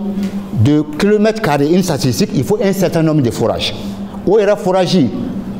mais il y a à peu près dans 8 km² ou bien dans 1 km². Où il y a Chani il y a forage pour 1 241 000 km². Donc, les statistiques ne nous permettent pas aujourd'hui qu'à faut qu'on y mène là. Il y a forage où il y a ABC qui a pétrole bien. Mais on est favorable aujourd'hui à a donné à Kama, ABC qui a pétrole sur l'eau. Mais qu'à faire ben là, amassé au Romaflo. Il y a Bergemka ou bien Francica document Moufanafo. On a utilisé un document de projet, on appelle ça le plan minéral qui existe chez nous, qui nous a permis qu'à carte des indices, indices Moumou Yoromna. On baraka. Donc, Nebolo, que la façon de bé, tant que Nanta donne à Foko, à Anya Fene Angana, ou Charika Fou, Niafo Moyena. Donc, c'est pas fini. J'ai d'autres questions. Je vais compléter ce que. Ok. Alors, honorable Badini, la question, c'est très important. Oui. Surtout la convention. Non, même les permis. Les permis et les conventions, on a une convention de là, on a un code minier de là. Parce que malgré comment qu'elle est née, que convention qu'on a renégocié. Convention nous kera amado négocier la condition nous na. O de Maliens be haminan koy. Maintenant, hat ñefoli mimbola. C'est que Mali la convention qu'elle est négocier à Mali la. Au kera en 1987 au BHP au ni État. Au COFE au convention d'établissement, on lui a demandé convention de l'Assemblée la approuvé, adopté. Au de COFE, à partir de 89, Maliens yu wissigi, ka ladje, anga du wolo nafolo bise ka bocho jumena, amise ka loi jumenta ka bonoye. Donc Assemblée nationale de Isigi, ka loi de voter, au loi kono convention yi. Ko société minière fin équipe na Mali la on a loi fleni loi kononana convention B ni ba fait ka baraka Mali la ibi toko sebe ki jamu sebe ki ga adresse sebe ibina war hake min do ala ko sebe sun atobe Mali loi de faut man négocier société minière chité bi Mali la mi négociation qui avec l'état ka foko ben fenten feuté loi de B loi nous votera assemblée de fait. Bon, le code minier là-bas, est-ce que tu as la CNTV? A kɛra ordonnance ye. Et la loi a été en catégorie parce que a perdu flou les pénals. Voilà. Bon, donc comment voilà négociation si t'es qu'avec les sociétés. A kɛra pétrolier ou a kɛra fenye. N'a pas fait que la loi changer, on peut que la loi changer. N'a pas fait que la loi kura de kɛ. A bɛ se ka loi kura kɛ parce que société bɛ baara kɛ Mali loi de kan. Code minier, code des impôts. Mɔgɔ si ma foyi négocier kɛrɛfɛ. Il m'a fait rapidement voilà, pour toujours dire que la loi, c'est la législature sortante 2019 qui a adopté ça. Peut-être que ça a été fait rapidement. Donc je remercie beaucoup 2020 M. Aliou Traoré qui a proposé une solution. Ce n'est pas la solution finale, c'est une des solutions. La loi seule ne peut pas permettre vraiment l'atteinte des objectifs. Il faudra la loi, bien sûr, mais il faudrait qu'on crée également les conditions. Donc c'est une solution. Monsieur Alaï Bokoum, docteur, merci vraiment de vous voir aujourd'hui. Je vois beaucoup de vos interventions. Donc, c'est-à-dire, il y a des problèmes créés. Il y a des solutions. Donc, il y a des cas qu'on quitte vraiment dans l'accusation. Accusé, que chacun assume sa responsabilité à ma glace. Il y a un détail. Donc, ça confirme ce que j'avais dit ici par rapport aux patentes. Donc, moi, je ne pas faire mon fort c'est que aller au bibara munke au kanga yamara de solo folo kasoro kato barake mais autant fait en bio amoni a ko dabla mangantikala sabu amuya en toujours en bolo or page ko meka folo to mi o dedo parce que o ti ko la balasser grande mine ni petite minuma olu ne dabay aniflé mais bi ere ba don atwa yele mana abi ko mi awre mindi abi ko mi awre petite mini donc afana kanga yamara de solo yana kata damne jomi yamara da ma c'est le maire de bi yamara da ma mais or payeur tembi ko mumuta adamne maire fi ko abita barake iba me bi ou bien sini ou bien fait baraka glé abi fa ko na tayro mi mo bitay ibita soro une mine met en évidence une réserve ou bien fendo sekeli ke ka fendo soro mais or payeur bina parce que ibita soro ka équipe là dobe mu yedula mo ye abuta fo an yefanyuma no soro ya ajusa je ba soro fo itemli donc anani gɛlɛya caman ye an yɛrɛ fana b'a fɛ k'an sinsin faire Mali kan n'u bɛ se ka anw dɛmɛ vraiment orpaillage ta la an ka tiɲɛ fɔ ɲɔgɔn ɲɛna a baara gɛlɛyalen don an bolo fo k'a dama tɛmɛ. Dragage c'est comme environnement mɔgɔ sigida lakanani département caman b'o kɔnɔ dɛ ministère de l'environnement b'a kɔnɔ conseil des ministres de y'a a yamaruya da anw ma dragage a y'a supprimer nafa foyi t'a la u ti taxe sara état ye. Et si tu nous fais, à si tu nous la drôme clé, état m'a fait sur là. Donc à Kololo Boyana, a ya supprimé. Donc état fanani jamana ko kangata sera mu fait, amito sera de fait. Ni politique ko akamuke, techniquement ibitu ko. Voilà, anya kete. Ali ni nafa bala, abiseka kamiseka sigi, amiseka encore ka laje. Sinon bibi na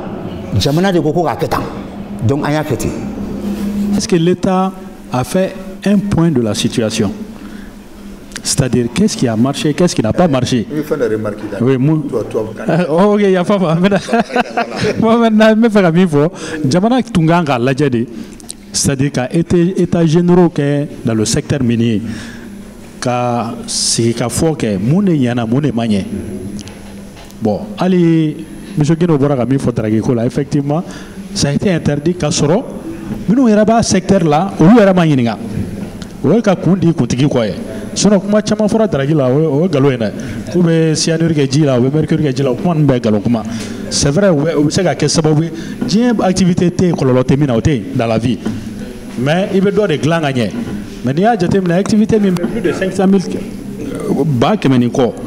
Au bar créé, il m'a dit quoi interdit qu'à sur les mots qui la mort solution bala. Donc moi je voulais ajouter ça en même temps, mais état généraux du secteur minier. Est-ce que convention minimum contrat minimum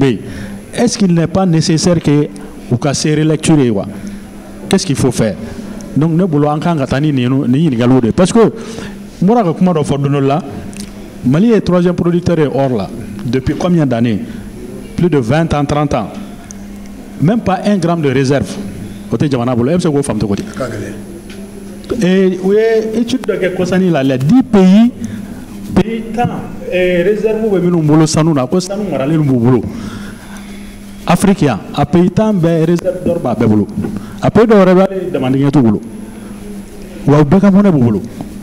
Mali qui fait plus de 30 ans d'exploitation, Sambi, ça va, gramme quel était Jamana Kesukono. Donc, nous avons nous ni boro la ou raffinage, c'est-à-dire et ce qui a produit britita, c'est qui a michita kadi maki mako sokola, ou sokowari. C'est parce que imiga michi de valeur là, golo flane, golo be utilisé ou. A kononam nous uniforme, bon on est des fois Jamana. C'est-à-dire, nous, on est de la nouvelle génération. Entre madame nous, Jalaki, madame nous, CDK, ou c'est qu'à Minke ou Yoke Jamanae. Donc maintenant, on a une nouvelle génération. On est venu au Lutse, on a quelqu'un en dollar. Ou c'est qu'à un devenir Haklina Tadi. Moi, je crois que Fango de Laje, Nia Jadem, Femme créera depuis 1980. Anim Femme créera Niena. Est-ce que vous êtes clair? Et bien, Peugeot dans les années 80, Anim Peugeot mis dans les années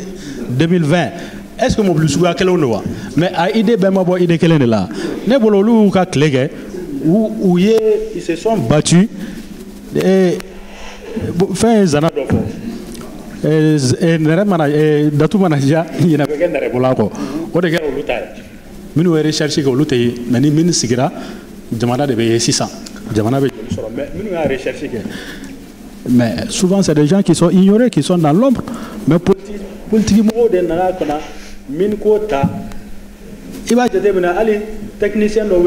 na rôle mais c'est sur les récompenses politiques ministre do temena web permet là comme des petits pains ou vous terez nous bonnement uniforme à compétence tout là c'est pour là je rejoins un peu ce que lui il a dit permis chama be ni ko ba sigi senga bi avec terminga sur 1000 permis et bien mi to à tête 200 cas. Voilà, donc c'est ce que moi je voulais ajouter. Okay. Voilà, il faut organiser maintenant l'état général du secteur minier, voir ce qui a marché et maintenant tenir compte des expertises comme les Madani, qui sont pour nous des bibliothèques vivantes. Ok, merci beaucoup, c'est ce que je voulais ajouter. D'accord. Debe befo parce que wakati beka kurun, ça dit mbe segi yoro do kan kana nyina ko parce que émission laban pression be mo nyina kuma do ko mina fabala. Il est important mo ka don bi ko anga yeta bela jele kelenye on mun wulile do kan jo pour que Mali dugu jogoro nanfolo an nafa be se ka se Malien ma ani gouvernement membe surtout ministère des mines ani CNT membe ani anga makoro mun barake ko inkono ala barka la bi anga yeta be kelen ola anga autorité ou kanka fo ola c'est extrêmement important. Mais chambre des mines question beau jabi même pas ni ministère des mines fara ñokon kan. Vous savez ni ne ministère des mines mo ouye ou hine de benemene ou hine benemene mona je suis un ancien chef de cabinet ministériel corrodé gouvernement me choko memba don le ministère des mines ni gouvernement architecture la dje moyen mbuka boloka ni ya la dje iba donc ko bara mina ombe ko nyinu fe gouvernement inglambaga o ere ma dabo kama ko ke ou tese ka ali cercle kelen min ko sege ko nyanabo kuma te jamana ma ils n'ont pas les moyens deuxième ni go ku ka mission ke kataka terrain ka ala mobili tout bolo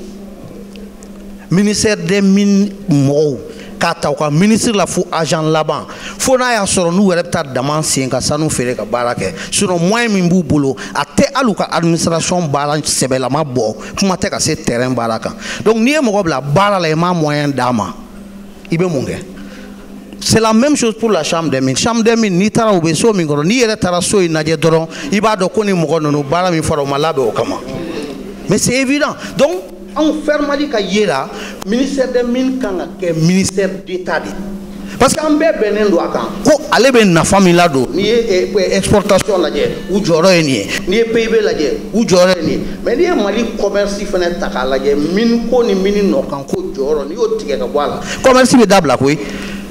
anga exportation ye olure wa ali fen chaman be ambe ka contenu local mais faut be ko be seme au-delà donc encore ressources stratégiques surtout sanu jamana o jamana où il fait no di jatemene ko on bi se kan sinsi ni feina kanga yele ma korea solo kanga ko to be nyana bo sene ko sebe bagamara ko sene moni ko sebe fembe sebe mais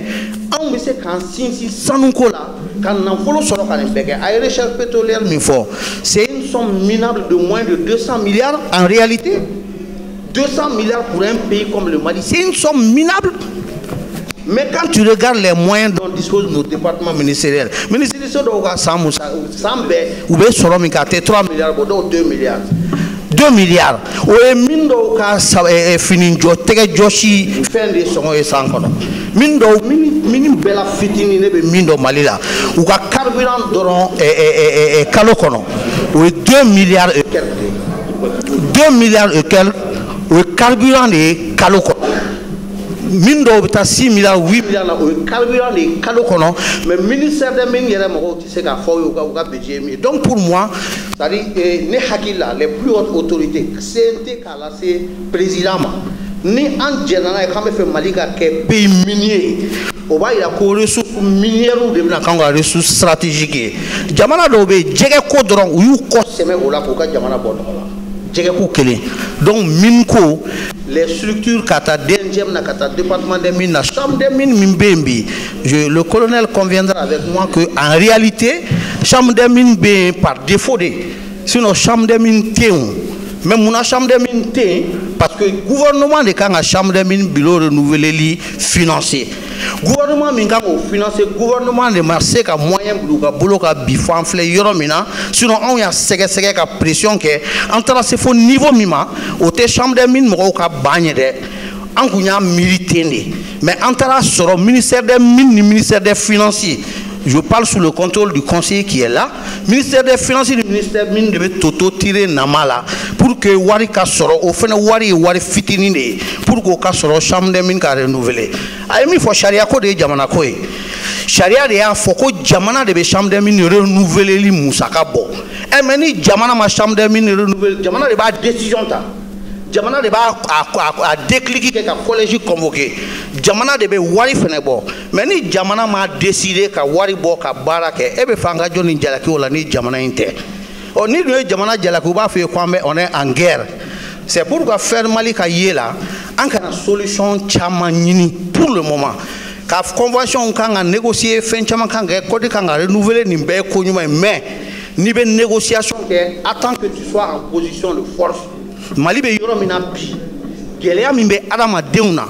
ni ye négociation d'envergure fait enclencher Mali qu'on avait là-bas expert nous de là avec là-bas état général au financement ko de là minier quelle non ni institution internationale nous au lieu de un système entretenu ko be la kata là-bas au lieu de tege kono ni alama faran avec ko wele mini ni ode ni avec jabi mimbo o jabi tiseka wala wa jabi na bo san joli kono. Donc en fait, on a une loi pour la loi sur le contenu local. Nous de quoi de minière mimbembi, obé yamoria dama, comme malien bise ka solo que fait ou fena, au solo qu'on a dit morema. On doit évaluer dépenses d'exploitation mine qu'on a ou évaluer la bella gelembo kalama, faut se faire 1 milliard bakeleni keme wolon vlani bonyongo. Ni anye keleke sisa keme sarala mali on ka biche ki sora ola o ba ira ka fo anga budget national ko mbe milliard bakele ni ko chama be o mali ressources internes ka koro milliard bakele ni ko fene be taka fara oka no taraka fara oka nango ambe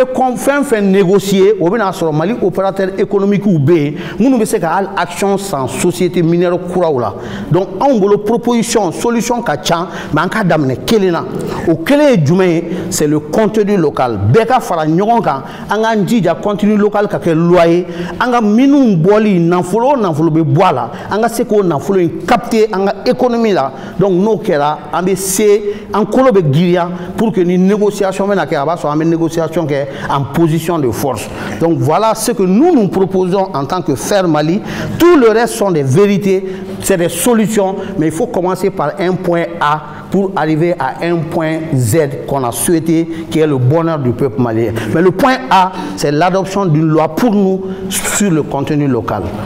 o de ala sago boya bala voilà Bakar